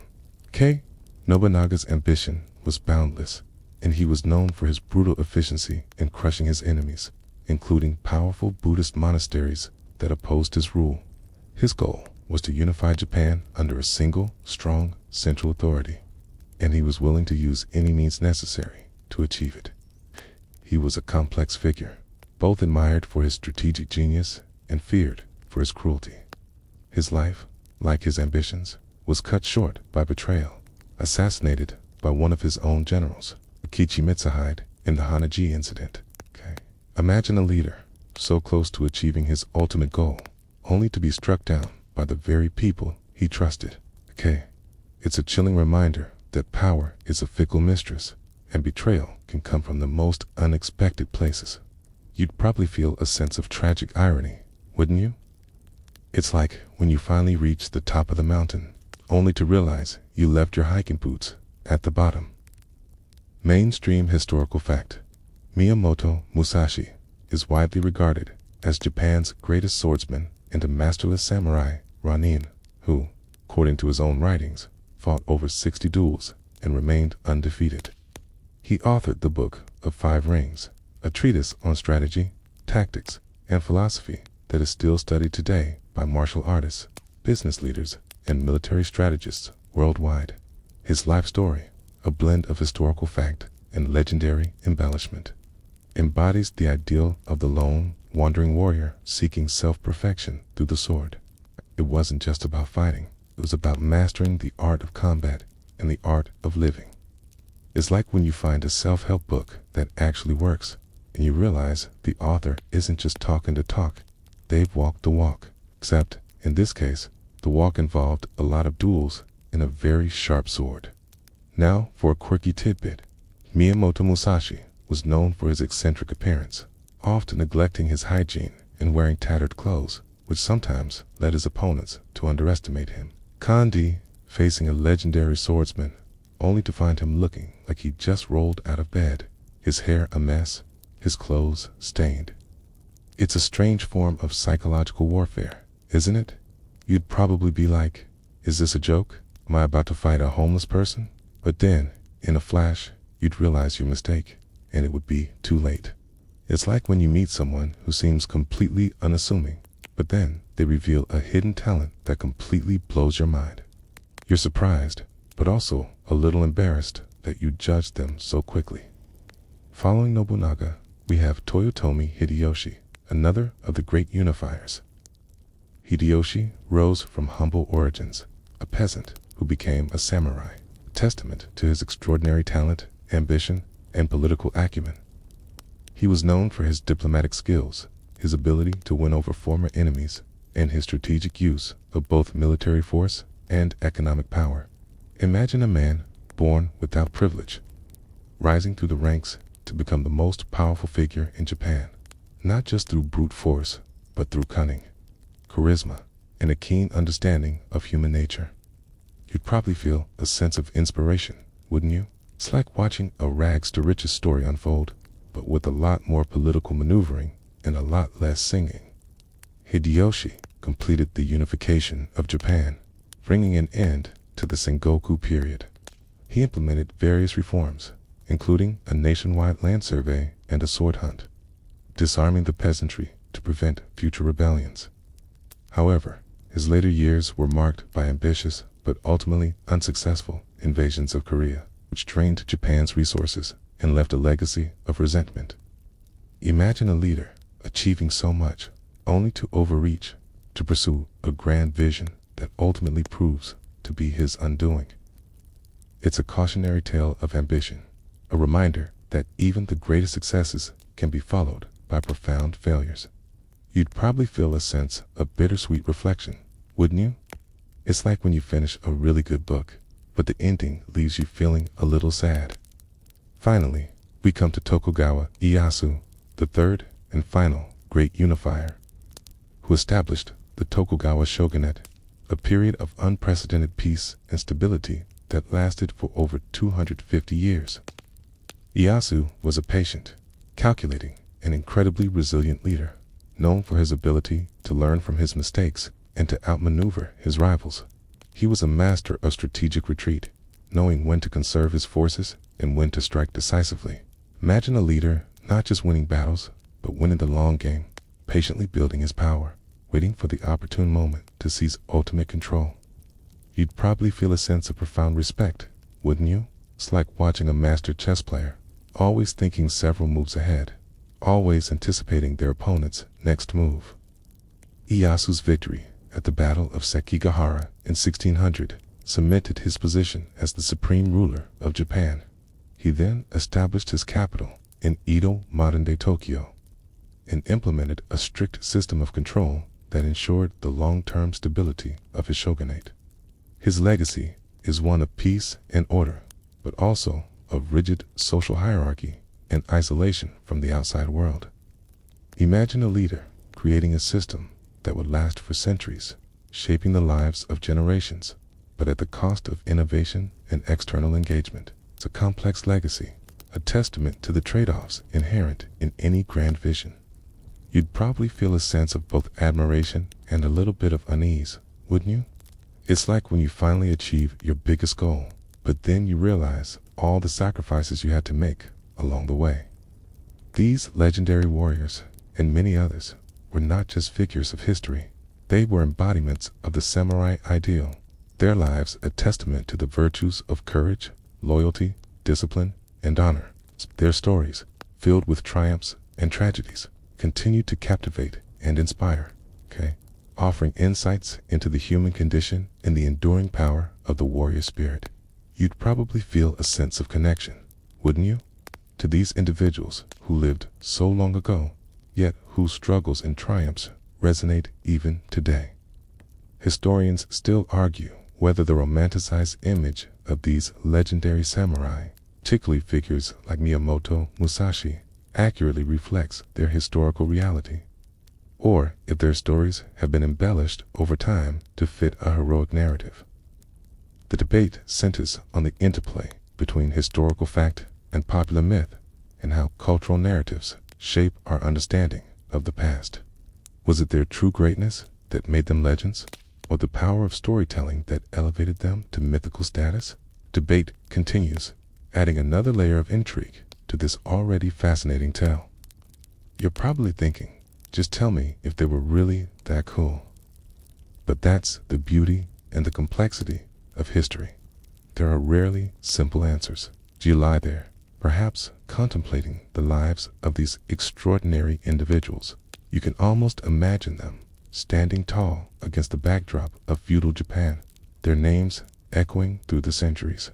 Their stories are a testament to the enduring power of the human spirit, to the heights of courage and the depths of ambition.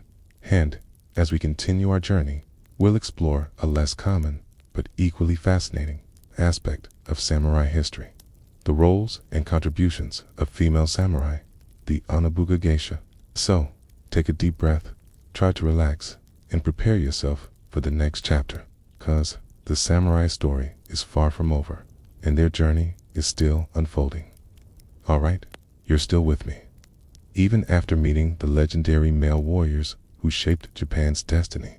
Good, because now we're going to turn our gaze to a less often celebrated, but equally formidable group: the women of the bushi, the Onabuga geisha, or female samurai.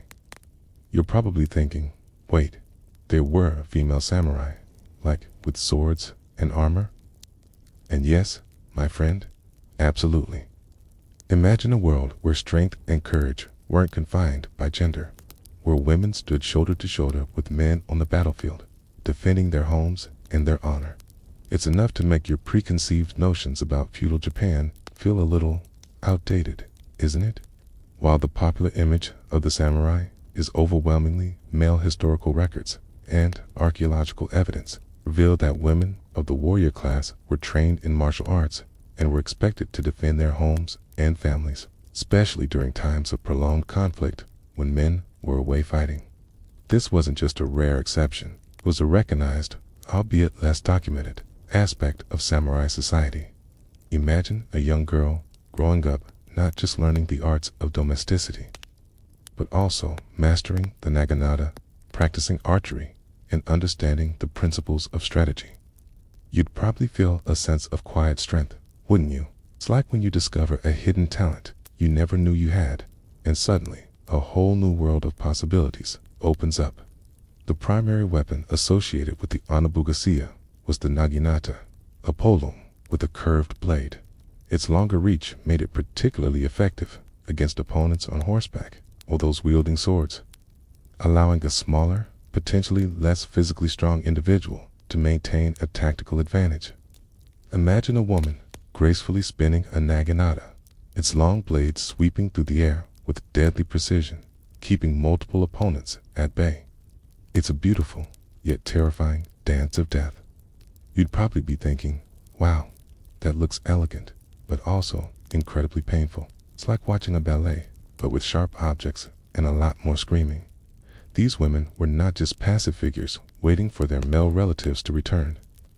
They were active participants in the defense of their domains, often leading garrisons, managing estates, and even commanding troops in battle. During sieges, it was not uncommon for women to take up arms and fight alongside the men, defending their castles to the last. Imagine a castle under siege, its walls breached, and as the enemy pours in, they are met not just by male warriors, but by women, fierce and determined, fighting with the same courage and skill. You'd probably feel a sense of profound respect, wouldn't you? It's like when you see someone stand up for what they believe in, even when the odds are stacked against them. You just know they're a force to be reckoned with. It's mainstream historical fact. Tamo Gozan is one of the most famous and celebrated Onabu geisha from the late 12th century, known for her exceptional skill with the naginata and her bravery in battle during the Jinpei War. Accounts describe her as a powerful warrior, capable of facing and defeating multiple opponents, and a skilled commander, while her exact historical existence is debated by some scholars. Her legend has inspired countless stories and serves as a powerful symbol of female martial prowess in feudal Japan. It wasn't just a myth. It was a living legend, a testament to the fact that courage knows no gender. It's like when you hear about a real-life superhero and you're like, wow, they actually existed. Except this superhero had a very sharp polar. Now, for a quirky tidbit, some Onabu geisha were known to wear distinctive, often elaborate, hairstyles or headwear on the battlefield, not just for aesthetic reasons, but to signify their status or to intimidate opponents. Imagine a female warrior, her hair intricately braided or adorned with a striking ornament, huge, charging into battle, a vision of both beauty and ferocity. It's a strange blend of elegance and aggression, isn't it? You'd probably be like, is that a warrior? Or are they going to a fashion show? If it makes you look more intimidating, why not add a little flair? It's like when you wear your lucky socks to a job interview. You know, it probably won't make a difference, but it can't hurt, right?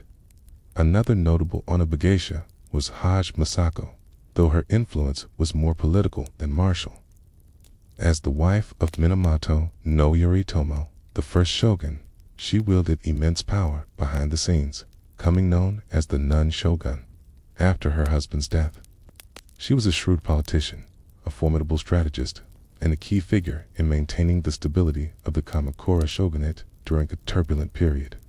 Imagine a woman not fighting with a sword, but with her intellect, her cunning, and her unwavering resolve, shaping the destiny of a nation from behind the scenes. You'd probably feel a sense of quiet power, wouldn't you? It's like when you realize the person pulling all the strings isn't the one in the spotlight, but the one quietly orchestrating everything from the shadows. The training of Onabu geisha often focused on self-defense and the protection of their homes. While they might not have participated in large-scale campaigns as frequently as their male counterparts, their role in defending the family estate during times of war was crucial. They were taught to manage household affairs, but also to handle weapons, to understand tactics, and to be prepared for any eventuality. Imagine a household where the women are just as capable, just as prepared as the men, ready to defend their loved ones and their property with fierce determination. You'd probably feel a sense of security, wouldn't you? It's like when you know your entire family is capable of handling anything life throws at them, and you're just incredibly proud.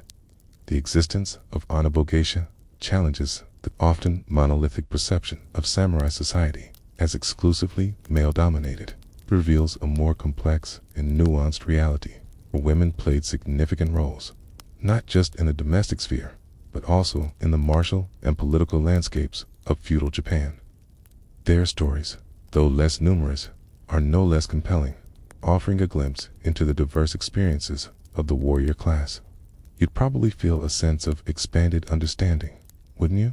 It's like when you read a history book and you discover a whole new perspective you never considered before.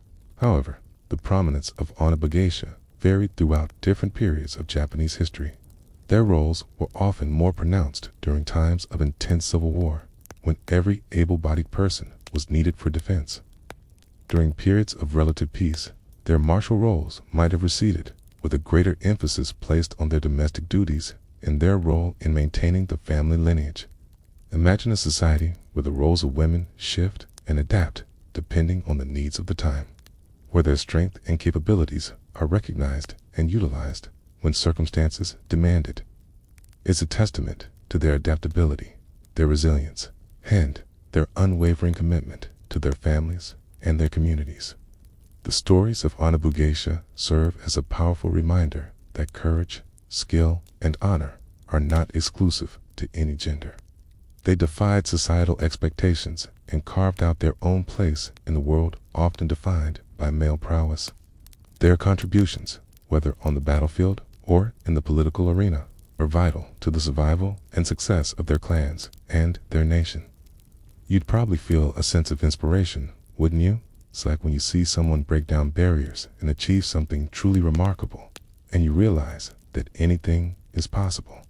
Historians still argue whether the historical accounts of Onibugeisha accurately reflect their widespread presence and influence, or if they represent exceptional cases that have been amplified by later romanticization.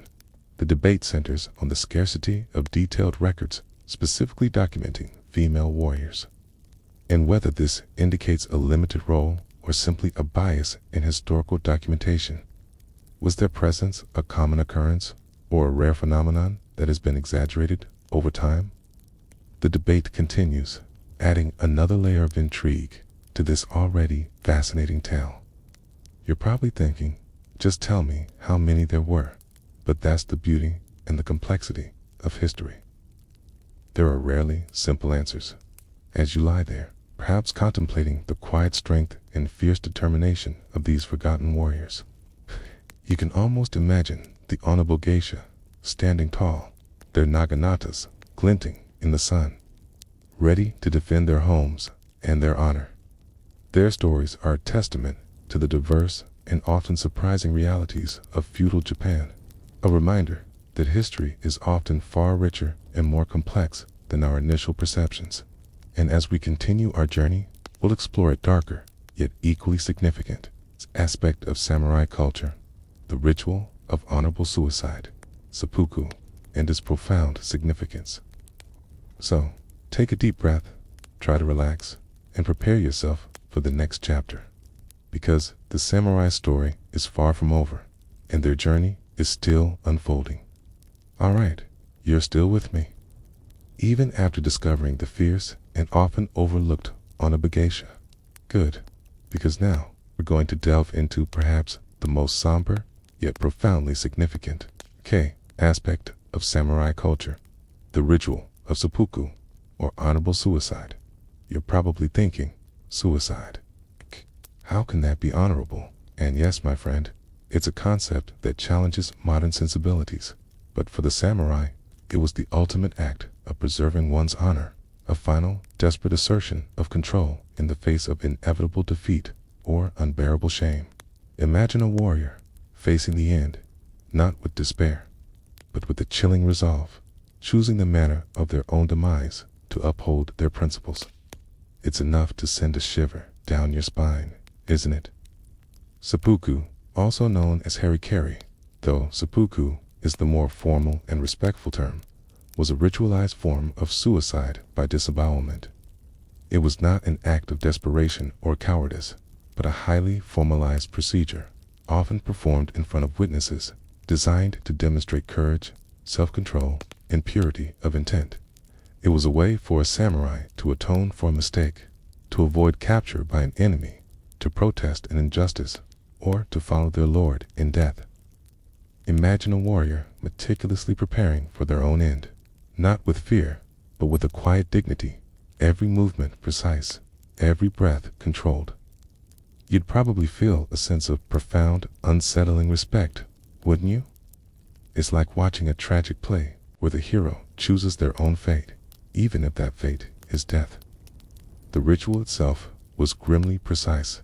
The samurai, dressed in white, would kneel on a white mat, often with a short sword tanto, or a dagger, placed before them. After a final poem or statement, they would plunge the blade into their abdomen, drawing it across from left to right.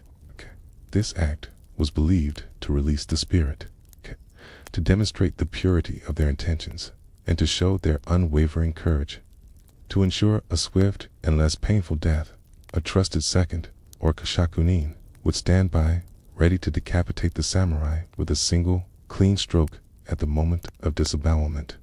Imagine the sheer mental fortitude required to perform such an act, to face such pain with an unblinking gaze. You'd probably feel a knot in your stomach, wouldn't you? It's like watching a high wire act without a net, knowing that one wrong move means disaster. The significance of seppuku lay in its ability to preserve honor.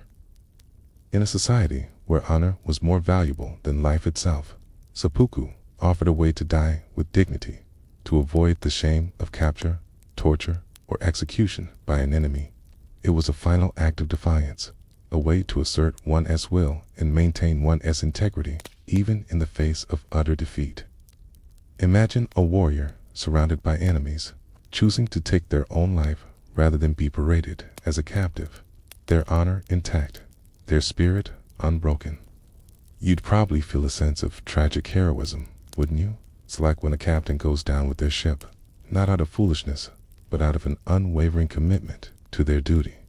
Mainstream historical fact: seppuku was not merely a form of suicide, but a complex ritual with strict protocols, often performed in public or semi-public settings, emphasizing the samurai's courage, self-control, and unwavering commitment to honor.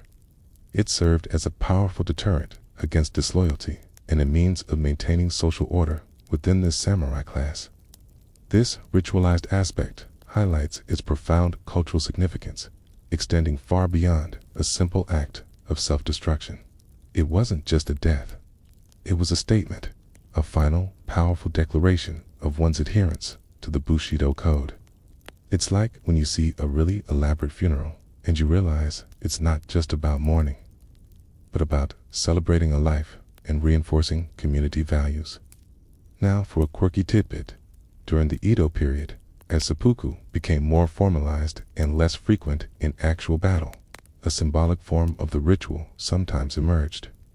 The samurai might be given a fan instead of a real sword, and the kishakunin would perform the decapitation as soon as the samurai reached for the fan, thus sparing them the agony of disembowelment, while still preserving the honor of the ritual.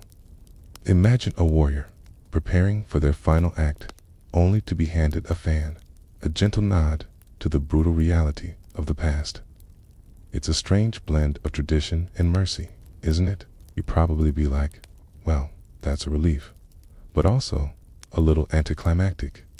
It's like when you're expecting a really intense horror movie and it turns out to be a psychological thriller. You're still on edge, but you're not quite as terrified. Seppuku was also a means of taking responsibility for one's actions.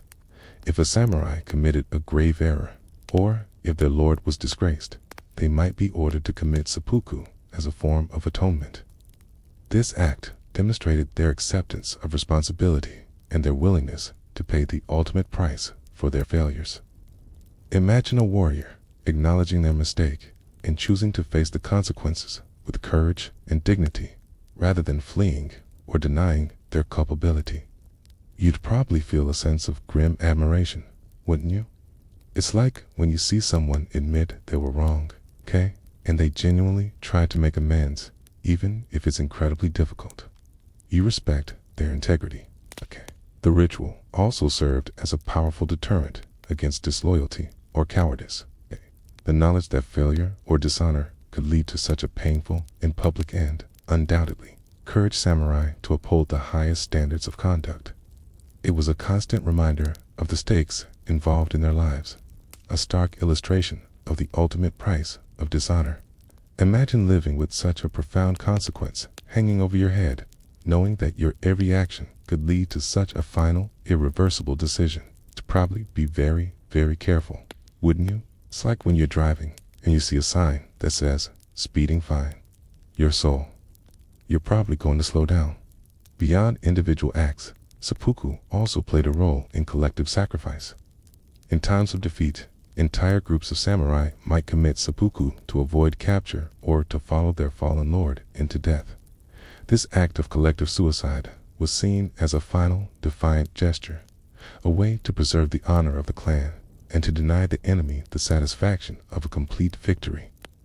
Imagine a group of warriors, their battle lost, their lord fallen, choosing to face their end together, their loyalty unwavering even in death. You'd probably feel a sense of profound, almost spiritual connection, wouldn't you? It's like when you see a group of people united by a common cause, and they face adversity with an unbreakable spirit. You're moved by their solidarity.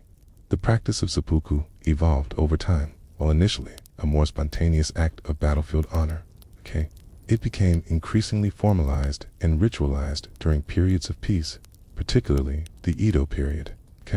The emphasis shifted from a raw act of courage to a meticulously choreographed ceremony, reflecting the samurai's increasing refinement and their desire to maintain control even in death.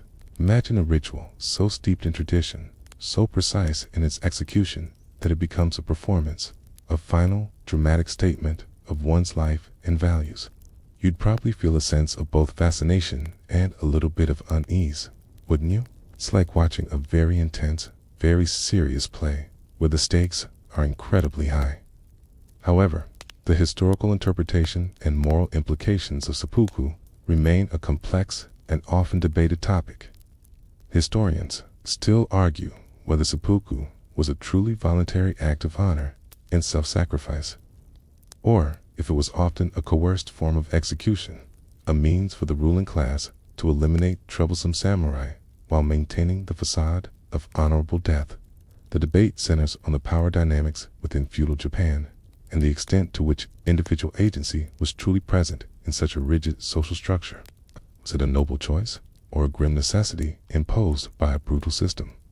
The debate continues, adding another layer of intrigue to this already fascinating tale. You're probably thinking, just tell me if it was right or wrong. But that's the beauty and the complexity of history. There are rarely simple answers.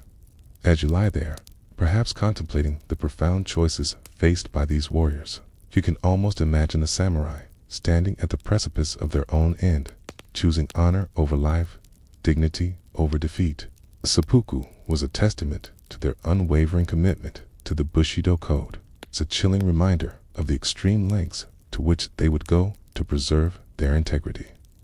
It was a ritual that embodied both the brutal realities and the profound ideals of the samurai way of life.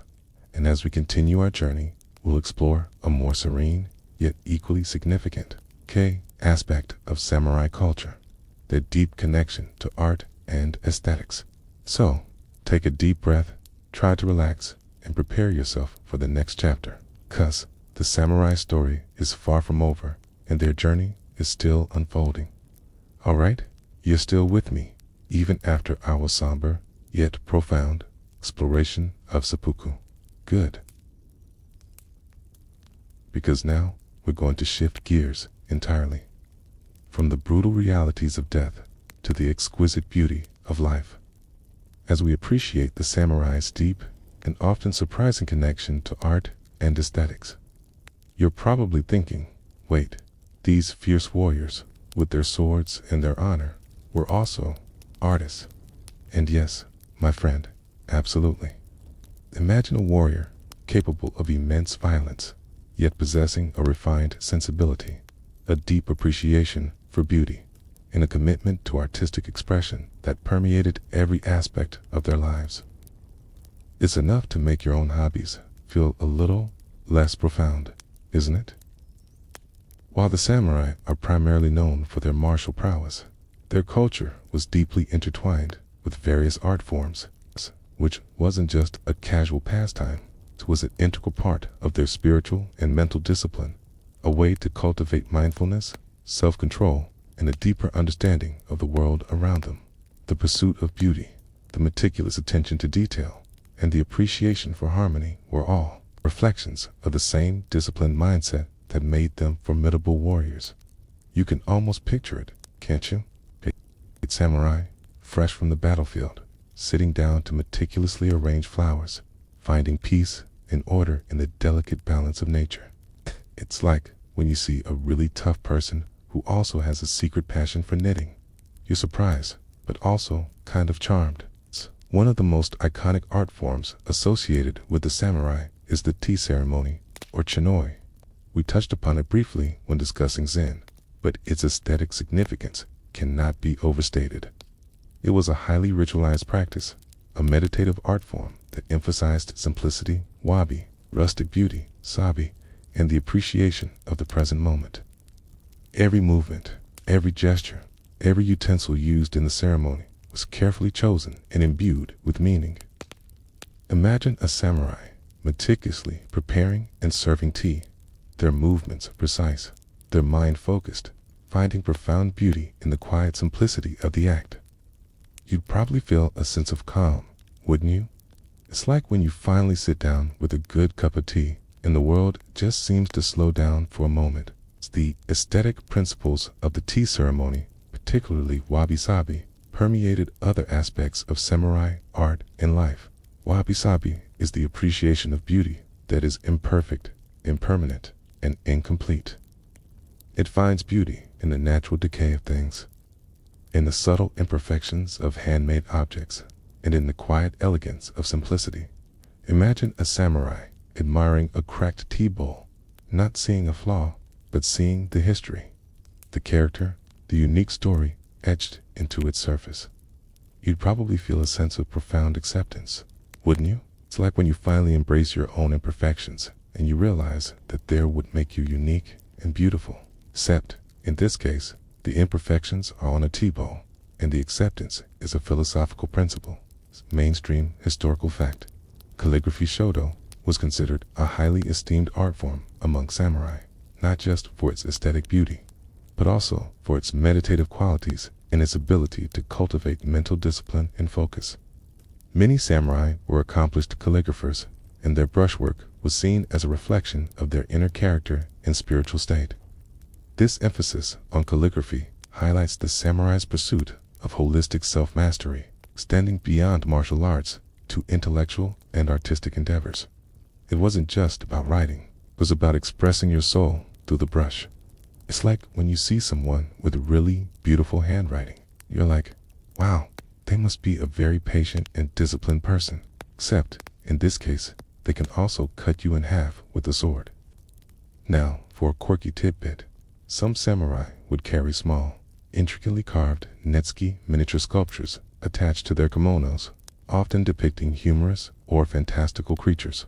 Imagine a fearsome warrior known for his martial prowess, secretly carrying a tiny, whimsical carving of a mischievous fox or a grumpy badger. It's a strange blend of seriousness and playfulness, isn't it? You'd probably be like, is that a warrior? Or are they a secret collector of tiny, adorable things? It's like when you find out your stern boss has a hidden collection of vintage action figures. You're surprised, but also a little amused. Flower arranging, or ikebana, was another art form embraced by the samurai. It's like the tea ceremony, ikebana was not just about arranging flowers. It was a disciplined practice that sought to create harmony, balance, and a connection to nature. Each arrangement was a miniature landscape, a reflection of the universe, designed to evoke a particular mood or feeling. Imagine a warrior carefully selecting each stem, each leaf, each blossom, and placing them with deliberate precision, creating a fleeting moment of beauty that would soon fade. You'd probably feel a sense of both appreciation and a little bit of melancholy, wouldn't you? It's like when you finally finish a really good book and you're sad it's over, but also grateful for the experience. The samurai's appreciation for aesthetics also extended to their personal possessions. Their swords, as we discussed, were not just weapons, but works of art, meticulously crafted and adorned. Their armor, while functional, was also a visual spectacle, with intricate lacing, vibrant colors, and symbolic crests. Even their everyday objects, from their lacquerware bowls to their folding screens, were often exquisitely designed and crafted, reflecting a deep-seated appreciation for beauty in all its forms. Imagine a warrior surrounded by objects that were not just useful, but beautiful, each one a testament to the skill of the artisan and the refined taste of the owner. You'd probably feel a sense of quiet luxury, wouldn't you? It's like when you finally invest in really good quality items for your home, and you realize how much joy they bring you every day. Poetry, particularly haiku and waka, was also a cherished art form among the samurai. Many warriors were accomplished poets, using verse to express their thoughts on nature, mortality, and the fleeting beauty of life. Composing poetry was a way to cultivate sensitivity, to reflect on the human condition, and to find solace in the face of hardship. Imagine a samurai sitting by a moonlit window, composing a delicate haiku about the falling cherry blossoms, their mind momentarily detached from the brutal realities of war. You'd probably feel a sense of unexpected tenderness, wouldn't you? It's like when you find out your favorite rapper writes really heartfelt poetry in their spare time. You're surprised, but also kind of touched. The performing arts, such as no theater, also held significance for the samurai. No plays, with their stylized movements, masked actors, and profound themes, often explored concepts of honor, duty, and the supernatural, resonating deeply with the samurai worldview. Attending no performances was not just entertainment. It was a cultural experience, a way to reflect on the deeper meanings of life and death. Imagine a samurai sitting in the audience, watching a no play unfold, their mind engaged with the profound philosophical questions presented on stage. You'd probably feel a sense of intellectual stimulation, wouldn't you? It's like when you finally go to a really thought-provoking play, and you're still thinking about it days later. This deep connection to art and aesthetics might seem contradictory to their role as warriors, but for the samurai, it was all part of the same pursuit of self-mastery. The discipline required to master a martial art was not so different from the discipline required to master a brushstroke, tea ceremony, or a flower arrangement. Both required focus, precision, patience, and a deep understanding of underlying principles. The cultivation of beauty was seen as a way to refine the spirit, to achieve a state of inner harmony that would ultimately make them more effective warriors. You'd probably feel a sense of holistic development, wouldn't you? It's like when you realize that all your different skills, even the seemingly unrelated ones, can actually complement each other and make you a more well-rounded person. However, the extent to which all samurai truly embraced these artistic pursuits, or if it was primarily a characteristic of the elite and more refined warriors, is a point of scholarly debate. Historians still argue whether the samurai's artistic endeavors were a genuine reflection of their widespread cultural values, or if they were largely a product of later periods of peace when the warrior class had more leisure time to cultivate such pursuits. The debate centers on the balance between the idealized image of the cultured warrior and the practical realities of their often brutal lives. Was it a universal practice or a privilege of the few? The debate continues, adding another layer of intrigue to this already fascinating tale. You're probably thinking, just tell me if they were all secretly poets. But that's the beauty and the complexity of history. There are rarely simple answers. As you lie there, perhaps contemplating the delicate balance between strength and sensitivity, you can almost imagine the samurai. There lives a testament to the profound connection between the art of war and the art of living. Their appreciation for beauty, their pursuit of artistic expression, and their commitment to aesthetic principles were not just hobbies. They were integral parts of their identity, reflections of their disciplined minds and refined spirits. And as we continue our journey, We'll explore the periods when these warriors, instead of fighting, served as administrators and cultural patrons, ushering in eras of peace and prosperity. Still, take a deep breath, try to relax, and prepare yourself for the next chapter, because the samurai story is far from over, and their journey is still unfolding. Alright, you're still with me? Even after appreciating the surprising artistic sensibilities of the samurai. Good, because now we're going to explore a different facet of their existence, one that often gets overshadowed by the clang of swords and the roar of battle. The periods when these formidable warriors, instead of fighting, served as administrators and cultural patrons, ushering in eras of peace and prosperity. You're probably thinking, peace, samurai, how does that work? And yes, my friend, it's a testament to their adaptability and their evolving role in Japanese society.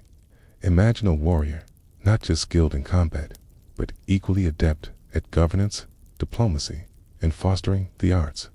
It's enough to make your own multitasking efforts feel a little less impressive, isn't it? While the image of the samurai is often associated with constant warfare, there were significant periods in Japanese history when peace prevailed, and the samurai, particularly the ruling shoguns and their retainers, transitioned from battlefield commanders to administrators and cultural leaders. The most prominent of these was the Edo period, 1603 to 1868, established by Tokugawa Ieyasu after the Battle of Sekigahara. This was a time of unprecedented stability, lasting over 250 years, during which Japan experienced a flourishing of culture, arts, and economic growth. Imagine a nation, after centuries of brutal civil war, finally settling into a long period of peace, guided by the very warriors who had once brought so much conflict. I'd probably feel a sense of profound relief, wouldn't you? It's like when you finally finish a really stressful project and you can just breathe again. During the Edo period, the samurai, while still maintaining their martial training and identity, largely became bureaucrats, civil servants, and urban administrators. Their swords, while still worn, became more symbolic than functional. They were responsible for governing the various domains, collecting taxes, maintaining infrastructure, and enforcing the laws of the shogunate. Imagine a samurai, once leading charges on horseback, now meticulously poring over ledgers, mediating disputes between villagers, or overseeing the construction of a new bridge. It's a significant shift, isn't it? It's like when your favorite action movie star decides to take on a quiet, dramatic role. You're surprised, but also curious to see how they handle it. This transition wasn't always easy. Many samurai struggled to adapt to a life without constant warfare and the strict social hierarchy of the Edo period, with the samurai at the top, sometimes led to internal tensions and economic hardship for lower-ranking samurai. However, the overall stability allowed for the development of a sophisticated administrative system in a highly organized society. You can almost picture the bustling cities, the thriving merchant class, and the intricate network of roads connecting the various domains, all overseen by a disciplined, albeit sometimes bored, samurai class. It's like when a country transitions from a wartime economy to a peacetime one, and everyone has to figure out their new role. There are growing pains, but also immense opportunities. It's mainstream historical fact. The Edo period, 1603 to 1868, was a long era of peace and stability in Japan, during which the samurai transitioned from primarily military roles to administrative and bureaucratic positions, serving as the ruling class under the Tokugawa shogunate. This period saw significant urban growth, the flourishing of arts and culture, and the development of a highly structured society. It wasn't just a break from fighting. It was a complete societal transformation, guided by the very warriors who had once been the instruments of war. It's like when a powerful corporation decides to pivot from manufacturing weapons to building sustainable energy solutions. You're impressed by their adaptability, but also a little wary of their past.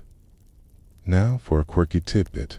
During the Edo period, with less emphasis on actual combat, some samurai developed elaborate, almost theatrical, ways of walking in public, known as namba aruki.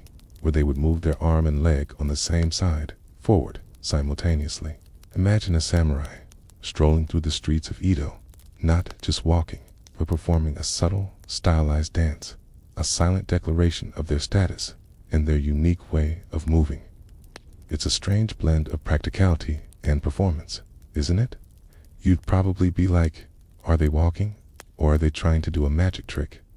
But hey, if it makes you look more distinguished, why not add a little flair? It's like when you see someone with a really confident stride, and you're like, they own this place, except, in this case, they literally owned the place. As cultural patrons, the samurai played a crucial role in fostering the arts and sciences during these peaceful periods.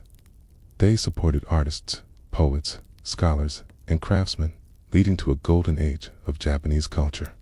The development of ukiyo-e woodblock prints, kabuki theater, and refined forms of poetry and literature all flourished under samurai patronage. Imagine a shogun commissioning a magnificent painting, or a daimyo hosting a poetry reading. Their appreciation for beauty and their desire to leave a lasting cultural legacy driving their patronage. You'd probably feel a sense of profound appreciation, wouldn't you? It's like when a wealthy patron funds a struggling artist and their work finally gets the recognition it deserves. You're happy for everyone involved. They also invested in infrastructure, building and maintaining roads, bridges, and irrigation systems, which facilitated trade and agricultural productivity. Their administrative skills, honed through centuries of managing their own domains, were now applied to the governance of an entire nation. Imagine a samurai not just fighting for their lord, but actively working to improve the lives of the common people, ensuring their prosperity and well-being.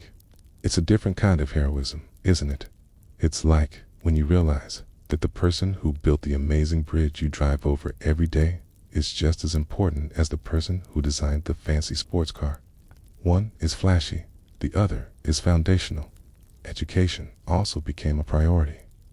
Samurai established schools and academies, not just for martial arts, but for classical Chinese studies, Confucianism, and various academic disciplines.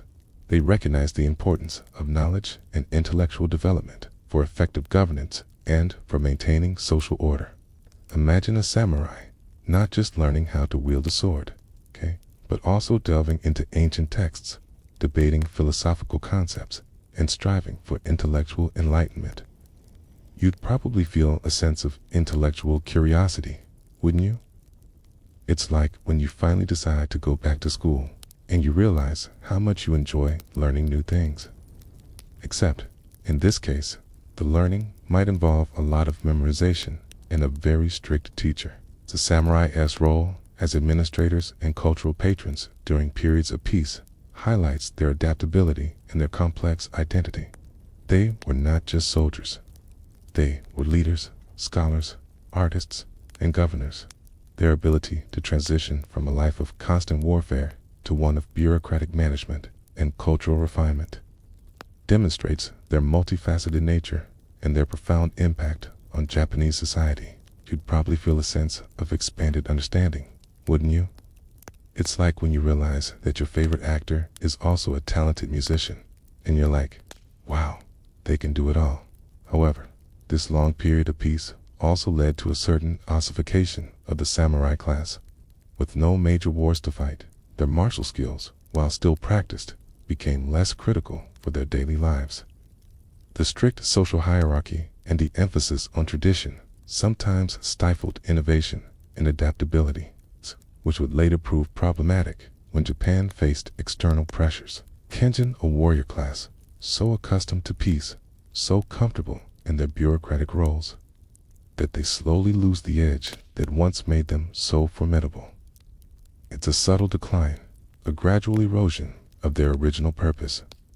You'd probably feel a sense of bittersweet irony, wouldn't you? It's like when a once great athlete retires, and you see them years later, a little out of shape, a little slower, but still with that spark in their eyes. Historians still argue whether the long period of peace under the Tokugawa shogunate ultimately benefited Japan by fostering cultural development and stability, or if it led to a stagnation that left the nation vulnerable to Western powers in the 19th century. The debate centers on the trade-offs between internal stability and external adaptability, and whether the samurai's transition to administrative roles prepared them adequately for the challenges of a rapidly changing world. Was it a golden age that laid the foundation for modern Japan, or a period of isolation that ultimately hindered its progress? The debate continues, adding another layer of intrigue to this already fascinating tale. You're probably thinking, just tell me if it was good or bad. But that's the beauty and the complexity of history. There are rarely simple answers. As you lie there, perhaps contemplating the quiet strength of governance and the enduring power of culture, you can almost imagine the samurai, not on the battlefield, but in the halls of power, in the tea houses, and in the academies, shaping the destiny of a nation through peace and prosperity. Their legacy is not just one of war, but also one of profound cultural contribution, a testament to their multifaceted nature and their enduring impact on Japanese society. And as we continue our journey, we'll explore the very system they established, the shogun's reign, and how it shaped Japan for centuries. So, take a deep breath, try to relax, and prepare yourself for the next chapter, because the samurai story is far from over, and their journey is still unfolding. All right, you're still with me. Even after exploring the samurai's surprising capacity for peace and their role as cultural patrons. Good, because now we're going to delve deeper into the very system that allowed them to wield such immense power for centuries, the shogun's reign. The military dictatorships established by samurai leaders. You're probably thinking, so they were basically kings. And yes, my friend, in many ways, they were even more powerful, holding the reins of actual governance, while the emperor remained a symbolic figurehead. Imagine a system where the true ruler is a warrior, not a monarch, and where military might is the ultimate arbiter of power. It's enough to make your head spin with political intrigue, isn't it? The concept of the shogunate emerged from the practical realities of feudal Japan. As we discussed, the imperial court in Kyoto gradually lost its effective control over the provinces, and military power consolidated in the hands of powerful warrior clans. The title of Sai Tai Shogun, Jung-i Daijunjin, or Great General who subdues the barbarians, was originally a temporary military title granted by the emperor for specific campaigns. However, with the establishment of the Kamakura shogunate in 1192 by Minamoto no Yoritomo, its title transformed into a permanent hereditary position, effectively making the shogun the de facto ruler of Japan. You can almost picture it, can't you? A general, once merely a servant of the emperor, now holding the true power, issuing decrees and commanding armies, while the emperor remained in his palace, composing poetry and performing rituals. It's like when the CEO of a company is just a figurehead and the real decisions are made by the head of operations. You're still technically in charge, but everyone knows who's really running the show. The Kamakura shogunate marked the beginning of nearly 700 years of samurai rule in Japan. This was a period characterized by a dual government, the imperial court in Kyoto, maintaining its traditional authority and cultural prestige, and the shogunate, Kana, based in Kamakura and later other locations, exercising actual political and military control. This system, while seemingly contradictory, allowed for a degree of stability by separating symbolic authority from practical governance. The emperor provided legitimacy, while the shogun provided order. You'd probably feel a sense of both tradition and pragmatism, wouldn't you? It's like when you have a fancy antique clock that doesn't actually tell time, but you keep it because it looks nice, and you have a digital watch for actual timekeeping. Both serve a purpose, just different ones. The shogun's power was absolute within his domain. He commanded the samurai, controlled the land, and enforced the laws. His authority was maintained through a complex feudal system, where daimyo, feudal lords, swore fealty to the shogun, providing military service and resources in exchange for autonomy within their own domains. This created a hierarchical structure, a pyramid of loyalty, with the shogun at its apex, matching a vast network of interconnected loyalties, where every samurai, from the lowest foot soldier to the most powerful daimyo, ultimately owed allegiance to the shogun. You'd probably feel a sense of immense power, wouldn't you? Knowing that such a vast and intricate system was under your command. Mainstream historical fact. The Tokugawa shogunate, 1603 to 1868, established by Tokugawa Ieyasu, was the longest and most stable of Japan's military dictatorships, ruling for over 250 years. It implemented a strict class system, a policy of national isolation sakoku, and a system of alternate attendance, sankin kutai, for daimyo, all designed to maintain central control and prevent internal rebellion. Its period of unprecedented peace and stability, while fostering cultural development, also led to a certain stagnation and isolation that would later prove challenging for Japan. It wasn't just a government, it was a meticulously engineered system of control, designed to last for centuries, It's like when you build a really complex machine, and every single gear and lever is perfectly designed to ensure its smooth operation. You're impressed by the engineering, but also a little wary of its rigidity. Now, for a quirky tidbit. During the Edo period, the Senkin Keitai system, which required daimyo to spend alternate years in Edo, the shogun's capital, and their home domains, was not just a way to control them, but also led to the development of elaborate road networks and thriving post towns along the routes. Imagine a daimyo traveling with a massive retinue of samurai, servants, and supplies, essentially moving their entire household back and forth every year. It's a logistical nightmare, isn't it? But it also stimulated the economy, fostered cultural exchange, and created a unique form of forced tourism. You'd probably be like, so they were basically forced to take really long, expensive road trips. But hey, at least they got to see the country, and the local inns probably loved them. The shogun's reign was not without its challenges. There were periods of internal strife, succession disputes, and occasional rebellions. The balance of power between the shogun and the various daimyo was constantly shifting, and maintaining control required shrewd political maneuvering, strategic alliances, and, when necessary, overwhelming military force. Imagine a shogun constantly navigating a treacherous political landscape, always aware of potential rivals, always ready to assert his authority. You'd probably feel a sense of constant vigilance, wouldn't you? It's like playing a really intense game of chess, where every move has to be carefully considered, and one wrong move could mean checkmate. The shogunate also played a crucial role in shaping Japanese society. It established a rigid class system, with the samurai at the top, followed by farmers, artisans, and merchants. This hierarchy, while seemingly unfair, provided a sense of order and stability, defining each person's place and responsibilities within society. The shogunate also implemented strict laws and regulations, controlling everything from dress codes to marriage customs, all designed to maintain social harmony and prevent unrest. Imagine a society where every aspect of your life is governed by strict rules, where your place is determined by your birth, and where deviation from the norm is met with severe consequences. You'd probably feel a sense of both security and constraint, wouldn't you? It's like living in a very well-organized, but also very restrictive, community. The policy of sakoku, or national isolation, implemented during the Tokugawa shogunate, was another defining characteristic of the shogun's reign.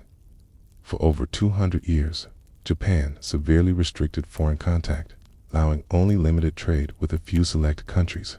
This policy was designed to prevent the spread of foreign ideas, particularly Christianity, and to maintain the shogunate's control over the nation. Imagine a country deliberately closing itself off from the rest of the world, preserving its unique culture and traditions, but at the cost of technological advancement and global engagement.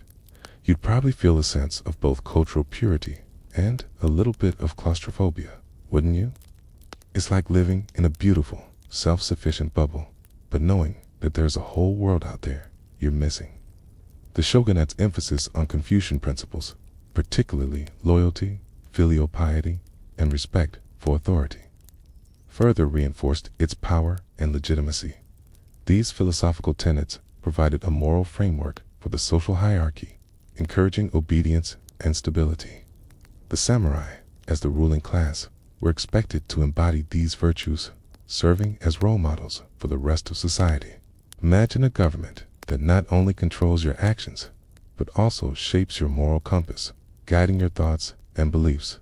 You'd probably feel a sense of both moral clarity and a little bit of intellectual conformity, wouldn't you? It's like when you're part of a very strong ideological group, and everyone thinks the same way, and you're not sure if that's a good thing or a bad thing.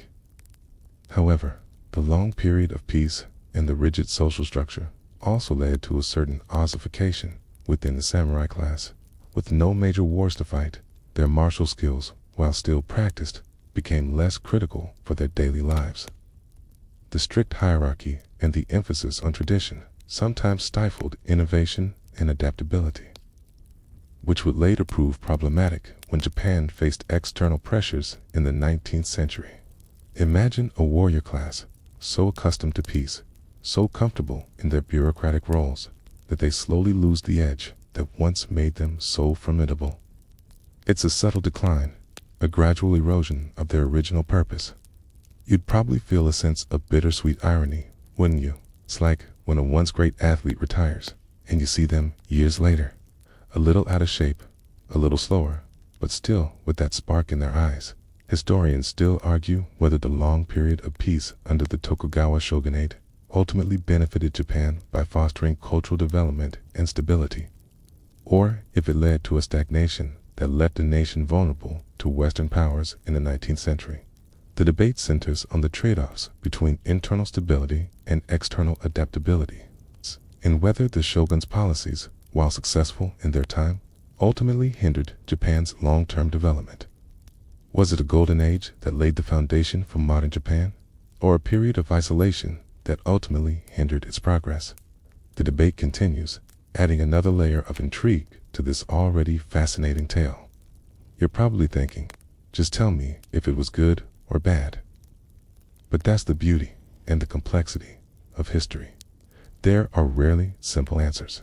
As you lie there, perhaps contemplating the intricate dance of power and control, you can almost imagine the shogun sitting at the apex of a vast and complex system, guiding the destiny of a nation for centuries.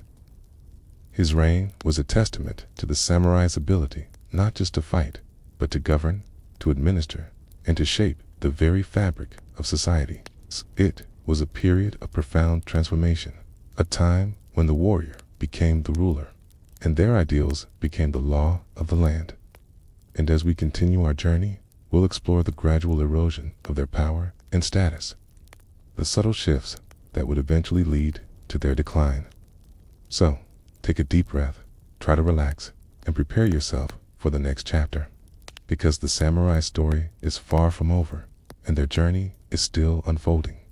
All right, you're still with me? Even after exploring the long and stable reign of the shoguns, a period when the samurai transitioned from fierce warriors to meticulous administrators.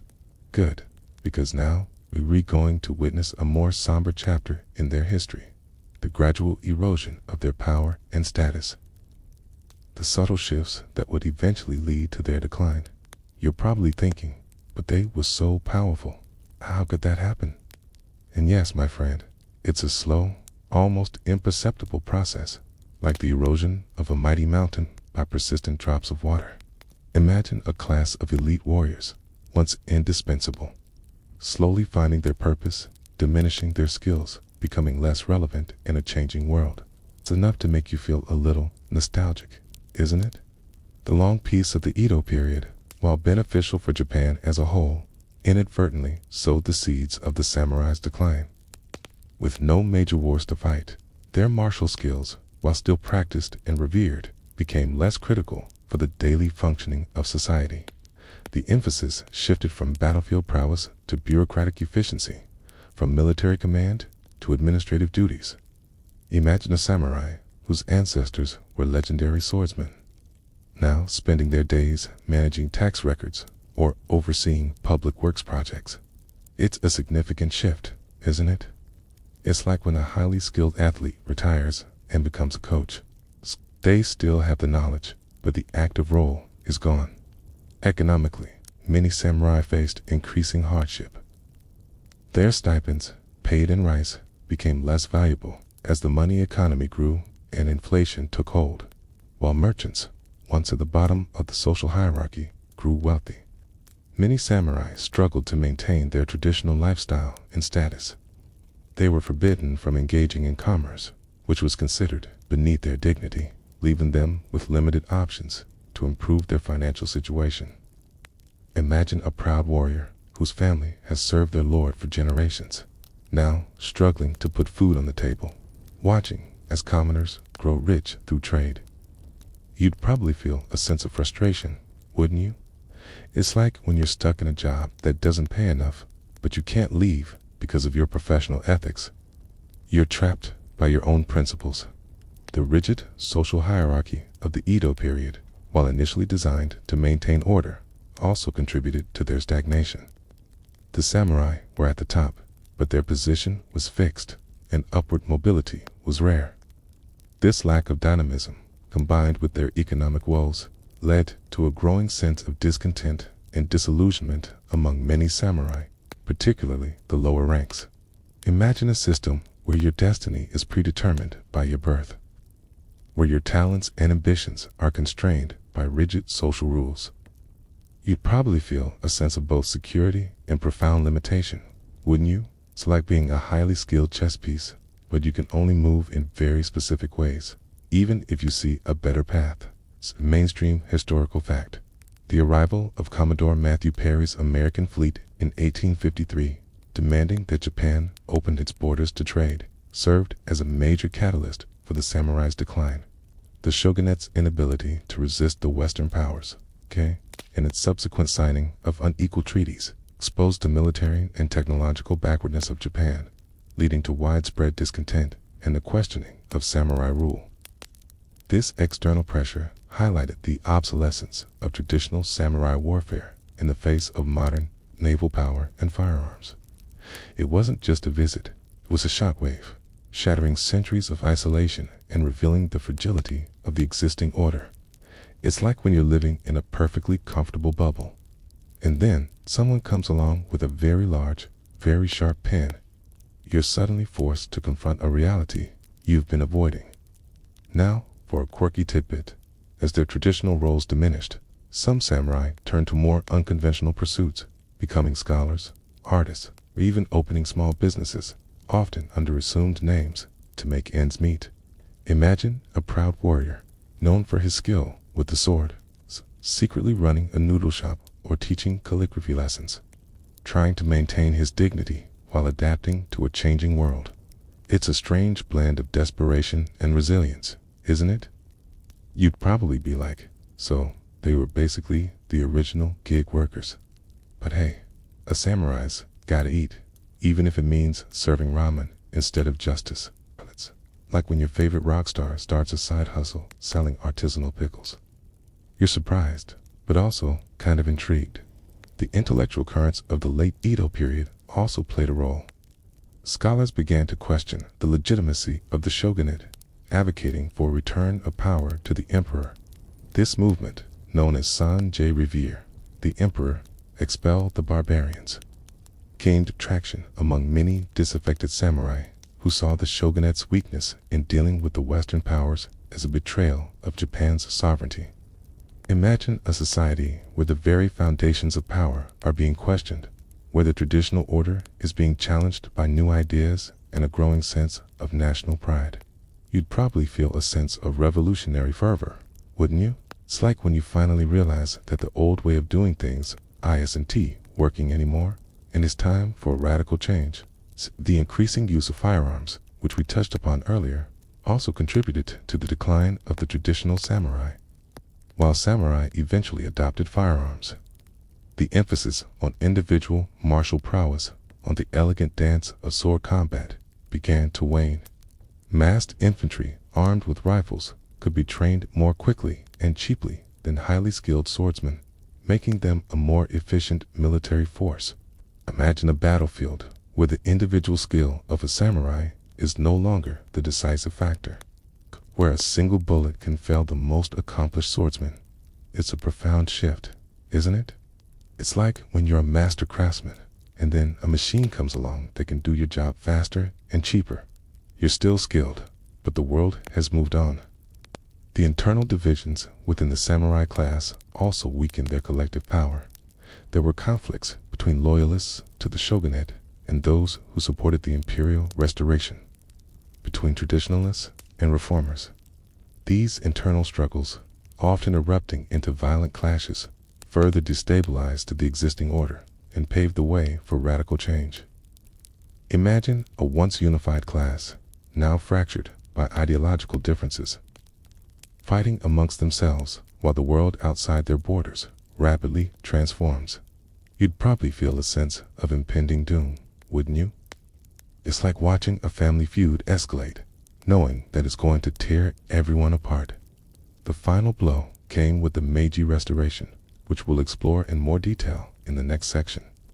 But the seeds of this revolution were sown long before, in the economic hardships, the social stagnation, the intellectual ferment, and the external pressures that gradually eroded the samurai's once unassailable position. Their decline was not a sudden collapse, but a slow, painful process, a testament to the changing tides of history. You'd probably feel a sense of melancholy, wouldn't you?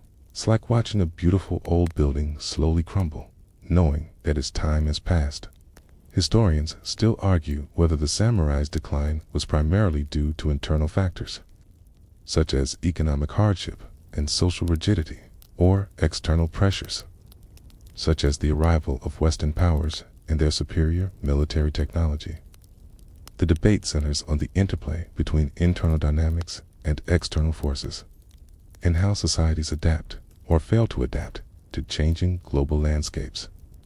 Was it an inevitable consequence of their own system, or a forced transformation brought about by outside influence? The debate continues, adding another layer of intrigue to this already fascinating tale.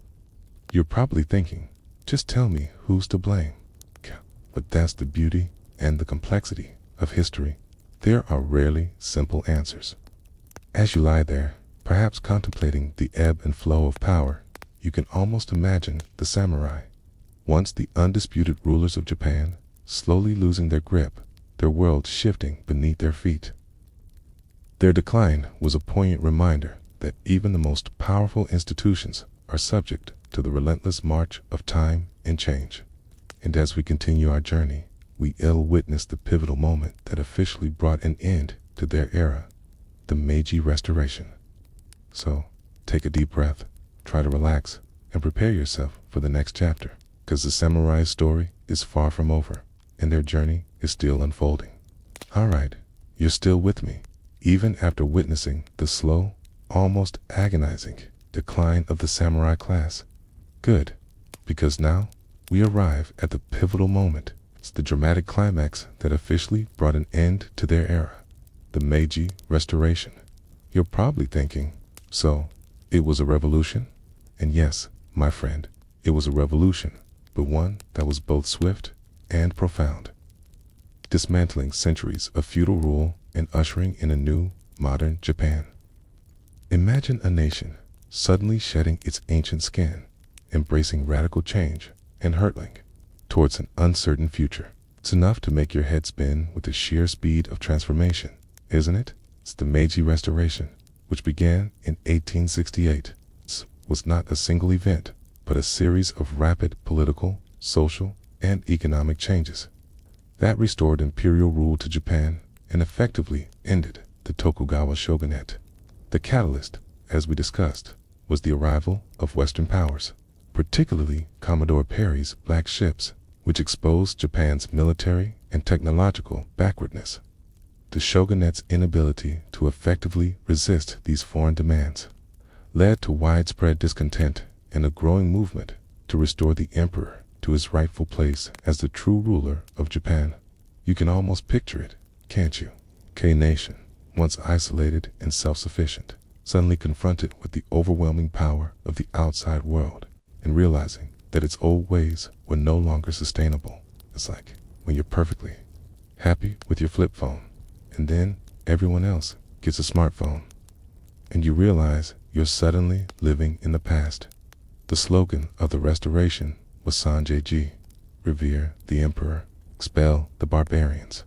While the expelled the barbarians part proved difficult to achieve in practice, the revere the emperor aspect became the rallying cry for a coalition of powerful domains, primarily Satsuma and CHSH, who sought to overthrow the shogunate.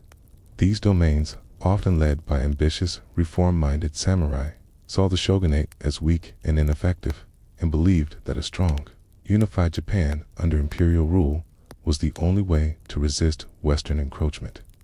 Imagine a group of passionate, determined individuals, convinced that they hold the key to their nation's salvation, willing to risk everything to achieve their vision. You'd probably feel a sense of revolutionary zeal, wouldn't you? It's like when you're part of a movement that believes in a better future, okay, and you're willing to fight for it. The Boshin War, 186-81869, was the final armed conflict that solidified the Meiji Restoration.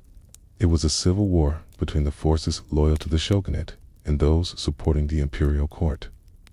Despite initial resistance, the imperial forces, often equipped with modern Western weaponry and tactics, ultimately prevailed. The shogunate, weakened by internal divisions and a lack of popular support, was unable to withstand the onslaught. Imagine the clash of old and new. Traditional samurai fighting with swords and bows against soldiers armed with rifles and cannons. It's a stark visual representation of a changing world, isn't it? It's like watching a historical reenactment, but knowing that the stakes were incredibly real. And the outcome would change everything. Mainstream historical fact. The Meiji Restoration formally abolished the samurai class in 1876, placing their traditional stipends with government bonds and prohibiting them from wearing swords in public. This dramatic decree, known as the Heiderei Edict, effectively stripped the samurai of their centuries-old privileges and their very identity as a warrior class, forcing them to adapt to a new social order. It wasn't just a policy change. It was a societal upheaval, a forced transformation that affected millions of lives. It's like when a major industry suddenly becomes obsolete, and everyone who worked in it has to find a new way to make a living. You're left wondering, what now? Now for a quirky tidbit. After the Heiderei Edict, some former samurai, unable to part with their swords, would sometimes carry them concealed in umbrellas or walking sticks, a subtle act of defiance against the new regulations. Imagine a former warrior walking through the streets, outwardly conforming to the new rules, but secretly clinging to the symbol of his past, a silent rebellion hidden in plain sight. It's a strange blend of compliance and resistance, isn't it? You'd probably be like, so they were basically the original secret agents. But hey, a samurai's gotta hold onto his dignity, even if it means hiding his sword in a very impractical place. It's like when you secretly wear your pajamas under your work clothes. You know, it's a little silly, but it makes you feel better. The abolition of the samurai class was a radical move, but it was seen as necessary to modernize Japan and create a unified, centralized state. The new Meiji government recognized that the feudal system, with its powerful daimyo and independent samurai, was an impediment to progress. They needed a national army, not a collection of feudal retainers, and a uniform legal system, not a patchwork of local customs. The samurai, once the backbone of the nation, were now seen as an anachronism, a relic of a bygone era. Imagine a government making a difficult decision that affects millions of people, knowing that it will cause immense hardship, but believing it's for the greater good of the nation. You'd probably feel a sense of both ruthlessness and pragmatism, wouldn't you? It's like when a company downsizes, and you know it's necessary for its survival, but it still hurts to see people lose their jobs. Many samurai struggled to to adapt to this new reality. Their traditional source of income was gone, their social status diminished, and their very identity as warriors was stripped away. Some found new roles in the government, the military, or the burgeoning industries of modern Japan. Others, however, fell into poverty, unable to find work that suited their skills or their pride. Imagine a proud warrior whose entire life has been dedicated to the sword, suddenly forced to become a farmer, a merchant, or a common laborer. It's a profound loss, isn't it? It's like when a professional athlete retires and they struggle to find a new purpose in life. Even though they're still incredibly talented, the game has changed and they're no longer playing. The Satsuma Rebellion of 1877, led by Sago Takamori, was the last major armed uprising of disaffected samurai against the new Meiji government. Sago, a former samurai and a key figure in the restoration, became a symbol of the old order, fighting to preserve the samurai way of life against the tide of modernization. The rebellion, though initially successful, was ultimately crushed by the new imperial army, which was composed primarily of commoners trained in Western tactics and armed with modern weapons. Imagine the tragic irony: samurai fighting to preserve their traditions, ultimately defeated by an army that embodied the very changes they resisted. You'd probably feel a sense of profound sadness, wouldn't you? It's like watching a final, desperate stand against an unstoppable force, knowing that the outcome is inevitable. The defeat of the Satsuma Rebellion marked the definitive end. The samurai, as a distinct social class and military force, their era was over, replaced by a new Japan that looked to the West for inspiration, bracing industrialization, constitutional government, and a national army based on conscription. The samurai, once the rulers of Japan, were now relegated to the annals of history, their legacy transformed from a living reality to a powerful symbol. You'd probably feel a sense of both closure and a little bit of melancholy, wouldn't you? It's like when you finish a really long, epic book series and you're happy to have experienced it, but also sad that it's over. However, the spirit of the samurai, the ideals of Bushido, did not simply vanish. They were reinterpreted and integrated into the new national identity of Japan.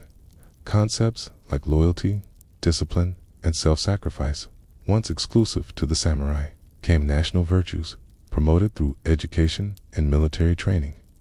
The samurai, though abolished as a class, continued to exert a profound influence on Japanese culture, shaping its values, its work ethic, and its national character. Imagine a nation drawing strength and inspiration from its past, even as it embraces a radically different future. You'd probably feel a sense of continuity, wouldn't you? It's like when you see an old tradition being given a new meaning, and you realize that some things never truly die. The Meiji Restoration was a period of immense upheaval and rapid change, a necessary, albeit painful, transformation that allowed Japan to emerge as a major world power. It was a testament to the nation's ability to adapt, to learn, and to reinvent itself in the face of overwhelming external pressure. The samurai, though they lost their privileged status, played a crucial role in this transformation, both as agents of change and as symbols of the past. Their story, in many ways, is the story of Japan's modernization. You'd probably feel a sense of profound admiration, wouldn't you? For a nation that faced such immense challenges and emerged stronger. Historians still argue whether the Meiji Restoration was a true revolution from below, driven by popular discontent, or a top-down reform orchestrated by a small group of elite samurai who sought to consolidate power. The debate centers on the extent of popular participation and the motivations of the key figures involved, and whether the changes were truly radical or merely a reassertion of traditional authority in a new guise. Was it a genuine popular uprising or a carefully managed coup by a powerful faction? The debate continues, adding another layer of intrigue to this already fascinating tale. You're probably thinking, Just tell me if it was good or bad. But that's the beauty and the complexity of history. There are rarely simple answers. As you lie there, perhaps contemplating the relentless march of progress, you can almost imagine the samurai standing at the crossroads of history, their world crumbling around them, yet their spirit enduring. The Meiji Restoration was the end of an era, but it was also the beginning of a new one, a testament to Japan's remarkable ability to transform itself. And as we continue our journey, we'll explore the enduring legacy of the samurai, how their ideals continue to influence modern Japan, and how their story continues to resonate across the globe. So, take a deep breath, try to relax, and prepare yourself for the next chapter. 'Cause the samurai story is far from over, and their journey is still unfolding. Alright, you're still with me? Even after witnessing the dramatic end of the samurai era with the Meiji Restoration. Good, because if you thought their story ended there, you'd be mistaken. Now, we're going to explore their enduring legacy, reflecting on how samurai ideals continue to influence modern Japan, and how their spirit, though transformed, still permeates the culture. You're probably thinking, so they're still around, just in a different form?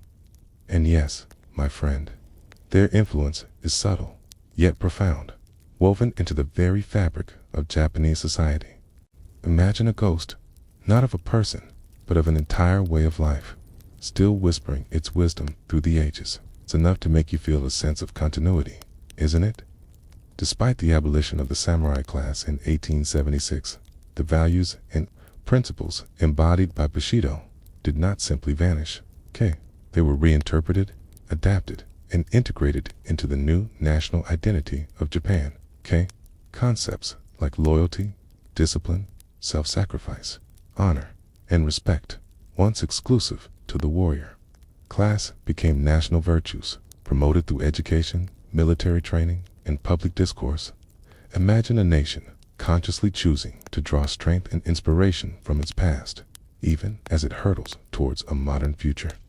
You'd probably feel a sense of profound cultural resilience, wouldn't you? It's like when a classic song gets remixed and it finds a whole new audience. But the original melody still shines through. In the military, the spirit of the samurai was consciously invoked during the imperial era.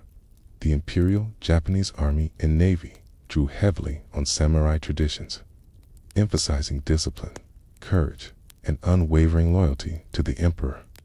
The concept of Bushido was actively promoted as the moral code for soldiers, fostering a sense of duty and self-sacrifice that resonated with the historical warrior ethos.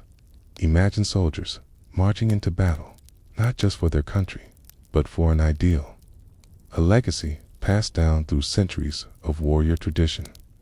You'd probably feel a sense of both admiration and a little bit of unease, wouldn't you? Like when you see a powerful historical narrative being used to motivate people, and you realize its immense potential for both good and ill in the corporate world. The influence of samurai ideals can be seen in the emphasis on group harmony, loyalty to the company, and a strong work ethic. The concept of kaizen, or continuous improvement, and the dedication to quality can be traced back to the samurai's relentless pursuit of perfection in their craft, whether it was swordsmanship or calligraphy. Imagine a modern Japanese businessman meticulously planning a project, dedicating himself to his team, and striving for excellence, embodying the same discipline and focus that a samurai once applied to mastering the sword. You'd probably feel a sense of profound dedication, wouldn't you? It's like when you see a team that's truly committed to their goals, and you know they'll stop at nothing to achieve them. Mainstream historical fact: the principles of Bushido, particularly loyalty, discipline, and honor, were actively promoted and reinterpreted during the Meiji era and beyond, becoming foundational elements of modern Japanese national identity and influencing various aspects of society, including education, military ethics, and corporate culture. This deliberate integration highlights the enduring power of these ideals, even after the class that originated them ceased to exist. It wasn't just a historical relic, it became a living philosophy, shaping the very soul of a nation. It's like when you realize that the values you were taught as a child, even if they came from a very different time, still guide your decisions as an adult. Now, for a quirky tidbit. Even today, many Japanese martial arts, such as kendo, swordsmanship, judo, and aikido, are not just physical disciplines, but also incorporate the philosophical and spiritual aspects of Bushido, emphasizing mental fortitude, respect, and self-control. Imagine a modern martial artist practicing their forms, not just to win a competition, but to cultivate inner peace and discipline, following in the footsteps of ancient samurai. It's a strange blend of tradition and modernity, isn't it? You'd probably be like, so they're basically still samurai, but with better uniforms. But hey, if it helps you find your inner warrior, why not embrace the legacy?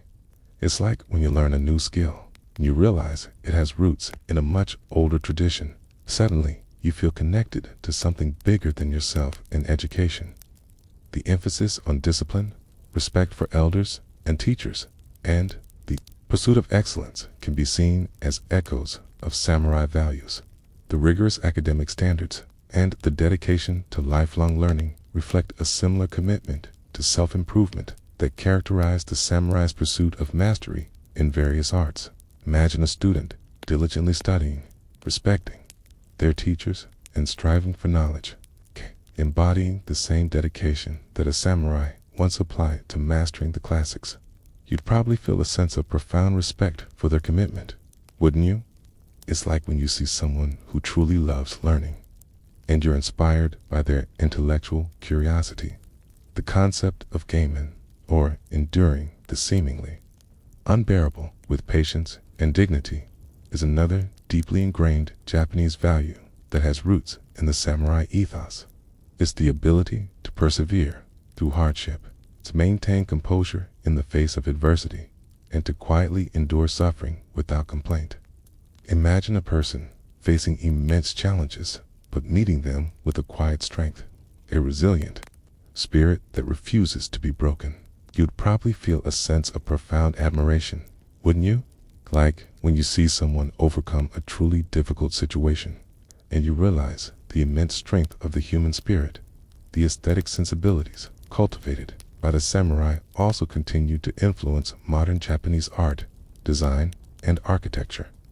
The appreciation for simplicity, natural materials, and the beauty of imperfection, wabi-sabi, can be seen in everything from minimalist interior design to traditional gardens. Imagine a modern Japanese garden, meticulously designed, yet appearing effortlessly natural, reflecting the same principles of harmony and balance that a samurai once found in a tea ceremony. You'd probably feel a sense of serene beauty, wouldn't you? It's like when you walk into a space that just feels right, and you realize that every detail has been carefully considered. Even in popular culture, the samurai continue to be a powerful symbol. Their image, their code, and their stories are constantly reinterpreted in manga, anime, video games, and films, both in Japan and globally. They represent an ideal of strength, honor, and discipline that continues to resonate with audiences worldwide. Imagine a young person watching a samurai movie and feeling inspired by the courage and integrity of the characters. Even if the setting is ancient and the weapons are unfamiliar, you'd probably feel a sense of timeless appeal, wouldn't you? It's like when you discover a classic story that still feels relevant and exciting, even after all these years. However, interpretation and application of samurai ideals in modern Japan have also been a subject of scholarly debate. Historians still argue whether the modern emphasis on certain samurai values, particularly loyalty and group harmony, has sometimes come at the expense of individuality and critical thinking, or if it represents a unique cultural strength that has contributed to Japan's success. The debate centers on the balance between tradition and modernity, and how historical legacies can both empower and constrain a nation's development? Was it a positive adaptation that fostered national unity, or a selective reinterpretation that served specific political or economic agendas? The debate continues, adding another layer of intrigue to this already fascinating tale. We're probably thinking, just tell me if it's a good thing or a bad thing. But that's the beauty and the complexity of history. There are rarely simple answers. As you lie there, perhaps contemplating the invisible threads that connect the past to the present, you can almost imagine the spirit of the samurai still walking among us, their ideals subtly shaping the world around them. Their legacy is not just confined to history books or museums. It lives on in the values, the aesthetics, and the very character of modern Japan. It's a testament to the enduring power of a profound way of life, a reminder that some traditions, though transformed, never truly die. And as we continue our journey, we'll explore how their story has transcended national borders, becoming a global phenomenon, influencing popular culture around the world. So, take a deep breath, try to relax, and prepare yourself for the next chapter, because the samurai story is far from over, and their journey is still unfolding. All right, you're still with me, even after reflecting on the enduring legacy of the samurai within modern Japan. Good, because now we're going to broaden our scope to explore how the samurai, these iconic warriors from a distant past, have transcended national borders and become pervasive figures in global media and entertainment. You're probably thinking, like, in movies and stuff. And yes, my friend, in movies, video games, anime, comics, and countless other forms of popular culture, the samurai's image and ideals continue to captivate audiences worldwide. Imagine a warrior born in feudal Japan, now a global icon, inspiring stories and characters across continents. It's enough to make your own cultural impact feel a little localized, isn't it? The samurai's appeal is multifaceted. Their distinctive armor, their iconic swords, their strict code of honor, and their dramatic stories of loyalty, sacrifice, and martial prowess make them inherently compelling figures for storytelling. They represent a powerful blend of exoticism and universal human themes, allowing them to resonate with audiences from diverse cultural backgrounds. Imagine a character instantly recognizable by their silhouette, their weapon, their unwavering sense of purpose. Even if you know nothing about their historical context, you'd probably feel a sense of immediate intrigue, wouldn't you? It's like when you see a really cool superhero costume and you just know they're going to be awesome, even before you know their backstory. One of the earliest and most influential introductions of the samurai to a global audience came through the films of Akira Kurosawa's masterpieces, such as Seven Samurai, 1954, and Yojimbo, 1961. Not only showcased the samurai's martial skills and their code of conduct, but also explored deeper themes of social justice, morality, and the human condition. These films, widely acclaimed internationally, inspired countless Western filmmakers, most notably influencing the development of the Western genre. Imagine a director taking the essence of the samurai story and transplanting it into a completely different cultural setting, proving that universal themes transcend geographical boundaries. You'd probably feel a sense of profound artistic connection, wouldn't you? It's like when you hear a song in a foreign language and you don't understand the words, but the emotion still moves you. Seven Samurai, in particular, was famously remade as The Magnificent Seven, a classic American Western demonstrating the direct lineage of storytelling. The lone, wandering samurai, the masterless warrior, Ronin, became a recurring archetype in Western cinema, influencing characters from Clint Eastwood's Man with No Name to countless other stoic, skilled heroes. Imagine a character so compelling, so universally understood, that they can seamlessly transition from a Japanese village to the American frontier, carrying their essence with them. You'd probably feel a sense of timeless appeal, wouldn't you? It's like when you realize that all the best stories, no matter where they come from, are ultimately about the same fundamental human experiences. Mainstream historical fact. Akira Kurosawa's film Seven Samurai 1954 is widely considered a cinematic masterpiece and played a pivotal role in introducing the samurai archetype to a global audience, directly influencing numerous Western films, particularly in the Western genre. This cross-cultural impact highlights the universal appeal of the samurai narrative and its ability to transcend geographical and cultural boundaries. It wasn't just a movie. It was a cultural bridge connecting East and West through the power of storytelling. It's like when you discover a new band from a different country and you realize that good music is good music, no matter where it comes from. Now, for a quirky tidbit, George Lucas, creator of Star Wars, openly admitted that the Jedi Knights were heavily inspired by the samurai, from their robes and their use of a single, iconic weapon, the lightsaber, echoing the katana, to their philosophical code, which bears striking similarities to Bushido. Imagine a galaxy far, far away, where the heroes are essentially space samurai, fighting for justice and peace with laser swords. It's a testament to the enduring power of the samurai archetype, isn't it?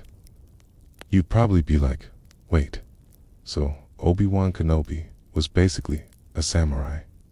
And yes, my friend, he absolutely was. It's like when you realize your favorite fictional universe has a secret historical origin. Sadly, everything makes so much more sense. Beyond film, the samurai have found a massive audience in the world of video games. From historical simulations like Total War, Shogun, to two action-adventure epics like Ghost of Tsushima, and role-playing games like Sekiro, Shadows Die Twice. The samurai provide a rich backdrop for immersive gameplay, allowing players to step into the shoes of these legendary warriors, to experience their struggles, their triumphs, and their code firsthand. Imagine a game where every swing of your virtual katana feels authentic. Every decision you make impacts your honor, and every battle is a test of your skill and discipline. You'd probably lose countless hours, wouldn't you? It's like when you find that one game that completely sucks you in, and you forget about the outside world for a while. Anime and manga have also embraced the samurai, often reinterpreting their stories in fantastical or futuristic settings. Series like Rurouni Kenshin, Samurai Champloo, K, and Afro Samurai blend historical elements with imaginative narratives, introducing the samurai to new generations of fans and exploring their themes in fresh and exciting ways. Imagine a samurai not just fighting with a sword, but with supernatural powers.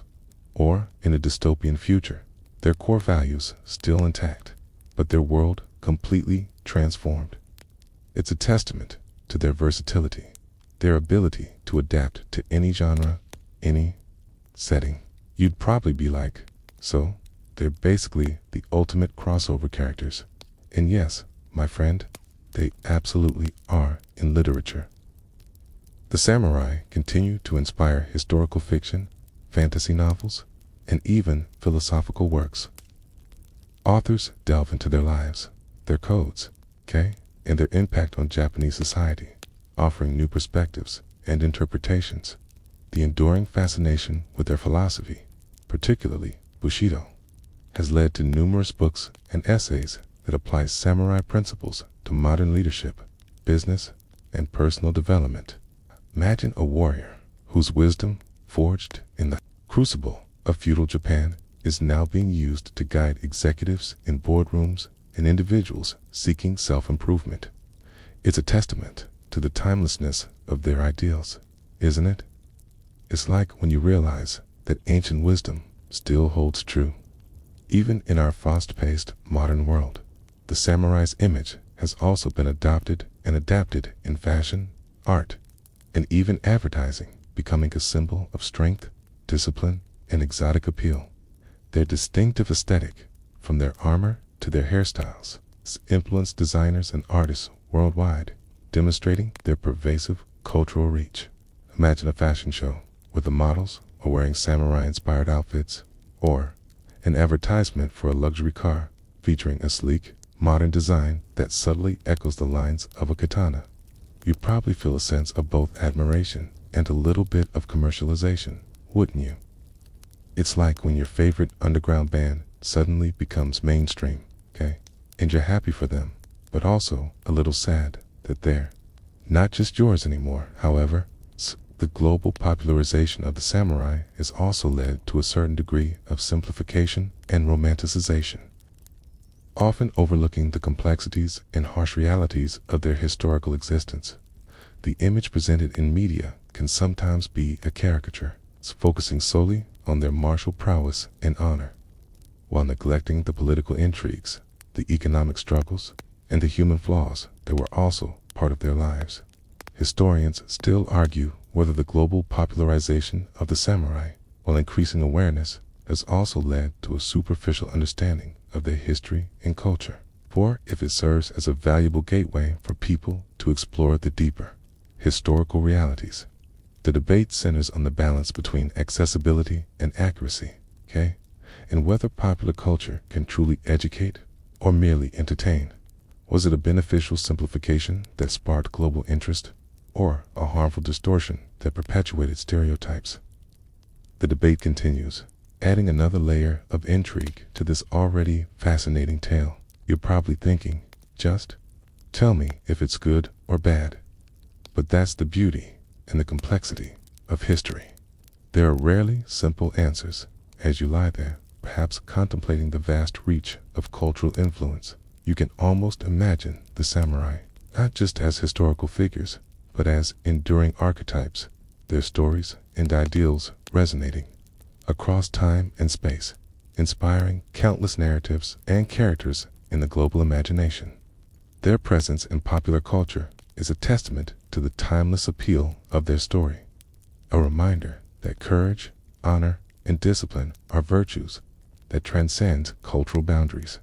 And as we conclude our journey, we'll reflect on the timeless wisdom that can be drawn from the way of the warrior, lessons that still hold relevance for contemporary life. So, take a deep breath, try to relax, and prepare yourself for the final chapter, because the samurai story is far from over, and their journey is still unfolding. Alright, you're still with me? Even after exploring the samurai's pervasive presence in global popular culture. Good, because now you arrive at the culmination of our journey, a moment to reflect on the timeless wisdom that can be drawn from the way of the warrior, lessons that still hold relevance for contemporary life. You're probably thinking, so what can a bunch of ancient Japanese swordsmen teach me about my life today? And yes, my friend, more than you might imagine. Imagine a philosophy forged in the crucible of feudal warfare, offering insights into discipline, purpose, and resilience in our fast-paced, modern world. It's enough to make you pause and reflect, isn't it? The samurai's emphasis on discipline, particularly self-discipline, is a powerful lesson for today.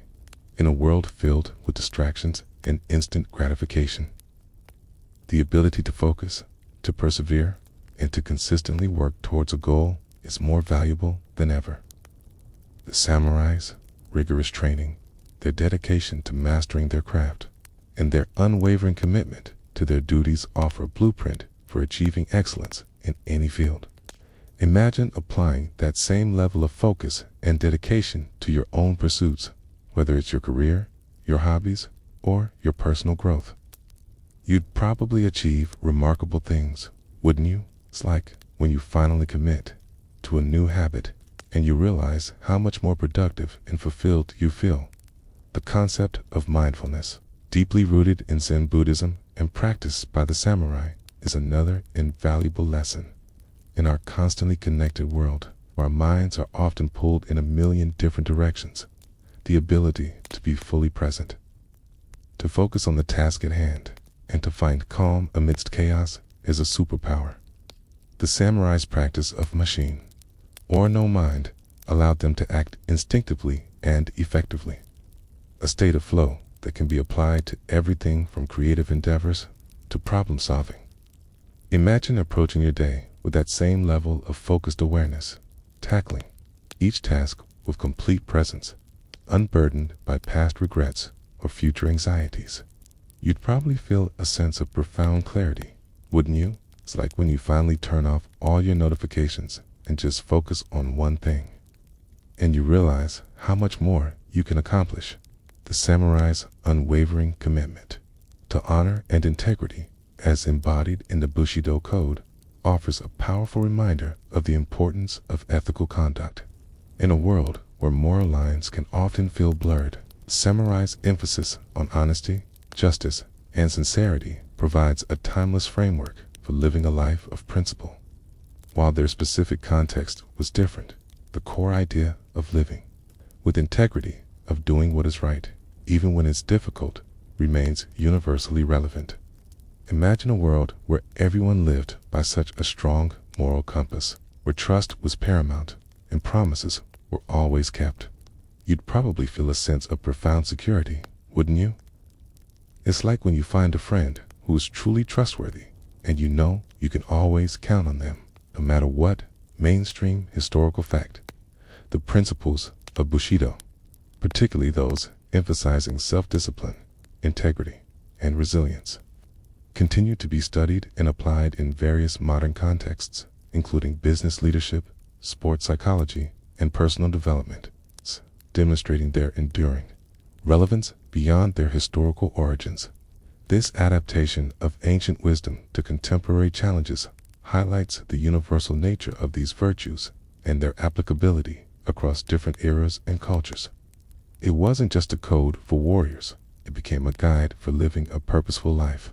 It's like when you discover an old philosophical text that still speaks to you, even though it was written centuries ago. You realize that some truths are timeless. Now, for a quirky tidbit, some modern self-help gurus and motivational speakers draw direct parallels between the samurai's approach to life and contemporary concepts like flow state or deep work, suggesting that ancient warrior wisdom can be repackaged for productivity in the digital age. Imagine a samurai, if they were alive today, giving a TED Talk on how to achieve peak performance by embracing the principles of Mushan and Zazen. Strange, almost comical juxtaposition, isn't it? You'd probably be like, so, my meditation app is basically a modern-day samurai training manual. But hey, if it helps you get things done, why not embrace your inner warrior? It's like when you realize that your favorite pop song actually has a really deep, meaningful message, and you're surprised, but also kind of impressed. The samurai's acceptance of impermanence, a key tenet of Zen Buddhism, is another profound lesson for our modern lives. In a world that often encourages us to cling to possessions, relationships, and even our own identities, the understanding that all things are constantly changing can bring a sense of liberation. It fosters resilience in the face of loss, encourages us to appreciate the present moment, and helps us navigate the inevitable ups and downs of life with greater equanimity. Imagine approaching life's challenges with that same detached acceptance, knowing that everything is temporary and finding peace in the constant flow of change. You'd probably feel a sense of profound freedom, wouldn't you? It's like when you finally let go of something you've been holding on to for too long, and you realize how much lighter you feel. The samurai's dedication to mastery, not just in martial arts, but in various cultural pursuits, teaches us the value of lifelong learning and the pursuit of excellence. Their commitment to continuous improvement, to honing their skills in every aspect of their lives, serves as an inspiration for anyone seeking to develop their talents and reach their full potential. Imagine approaching your own learning journey with that same relentless pursuit of perfection, constantly striving to improve, to learn, to grow. You'd probably achieve remarkable levels of skill, wouldn't you? It's like when you see someone who is truly a master of their craft, and you realize that their expertise comes from years of dedicated practice and an unwavering commitment to excellence. The concept of loyalty, while often associated with feudal systems, can be reinterpreted in a modern context as a commitment to one's community, one's team, or one's values. The samurai's unwavering fealty to their lord can be seen as a metaphor for the importance of strong bonds, mutual support, and shared purpose in any collective endeavor. Imagine a group of people working together with that same level of dedication and trust, supporting each other through thick and thin, united by a common goal. You'd probably feel a sense of profound connection, wouldn't you? It's like when you're part of a really strong community and you know you can always rely on the people around you. Even the samurai's relationship with death, their ability to face it with equanimity, offers a powerful lesson. While we may not face physical combat in our daily lives, we all confront various forms of death, the end of relationships, the loss of opportunities, the inevitable passage of time. The samurai's detached perspective on mortality can help us to embrace change, to let go of what no longer serves us, and to live each moment more fully, knowing that our time is finite. Imagine approaching life with that same sense of urgency and appreciation, living each day as if it were your last, not out of fear, but out of a profound understanding of life's preciousness. You'd probably feel a sense of profound gratitude, wouldn't you? It's like when you finally realize how precious life is, and you decide to make every moment count. Ultimately, the samurai story is a testament to the enduring power of the human spirit, to our capacity for discipline, courage, and self-mastery. Their lives, though lived in a distant past, offer a rich tapestry of lessons that can guide us in navigating the complexities of our own lives, helping us to find purpose, cultivate resilience, and live with greater intention. They remind us that true strength lies not just in physical prowess, but in the strength of character, the clarity of mind, and the unwavering commitment to one's ideals. You'd probably feel a sense of profound inspiration, wouldn't you? It's like when you read a really good book, it changes the way you see the world. Historians still argue whether the modern application of samurai wisdom truly captures the essence of their historical context, or if it risks oversimplifying a complex and often brutal past for contemporary self-help purposes. The debate centers on the balance between drawing inspiration from history and accurately representing its nuances, and whether ancient philosophies can be truly divorced from their original cultural and societal frameworks. Was it a genuine distillation of timeless truths, or a convenient repackaging of historical narratives? The debate continues, adding another layer of intrigue to this already fascinating tale. You're probably thinking, just tell me if it's actually useful. But that's the beauty and the complexity of history. There are rarely simple answers. Now, as the final echoes of the samurai's tale begin to fade, let your mind drift. The clank of swords, the whispers of Zen, the quiet dignity of their lives, they are but shadows now, receding into the quiet corners of your imagination. Feel the gentle hum of the fan, a soft, rhythmic lullaby guiding you towards a peaceful slumber. The ancient castles, the bustling markets, the serene tea houses of feudal Japan are far away, a distant memory in the vast tapestry of time. You are safe, nestled in your own space, surrounded by the comforting silence of the night.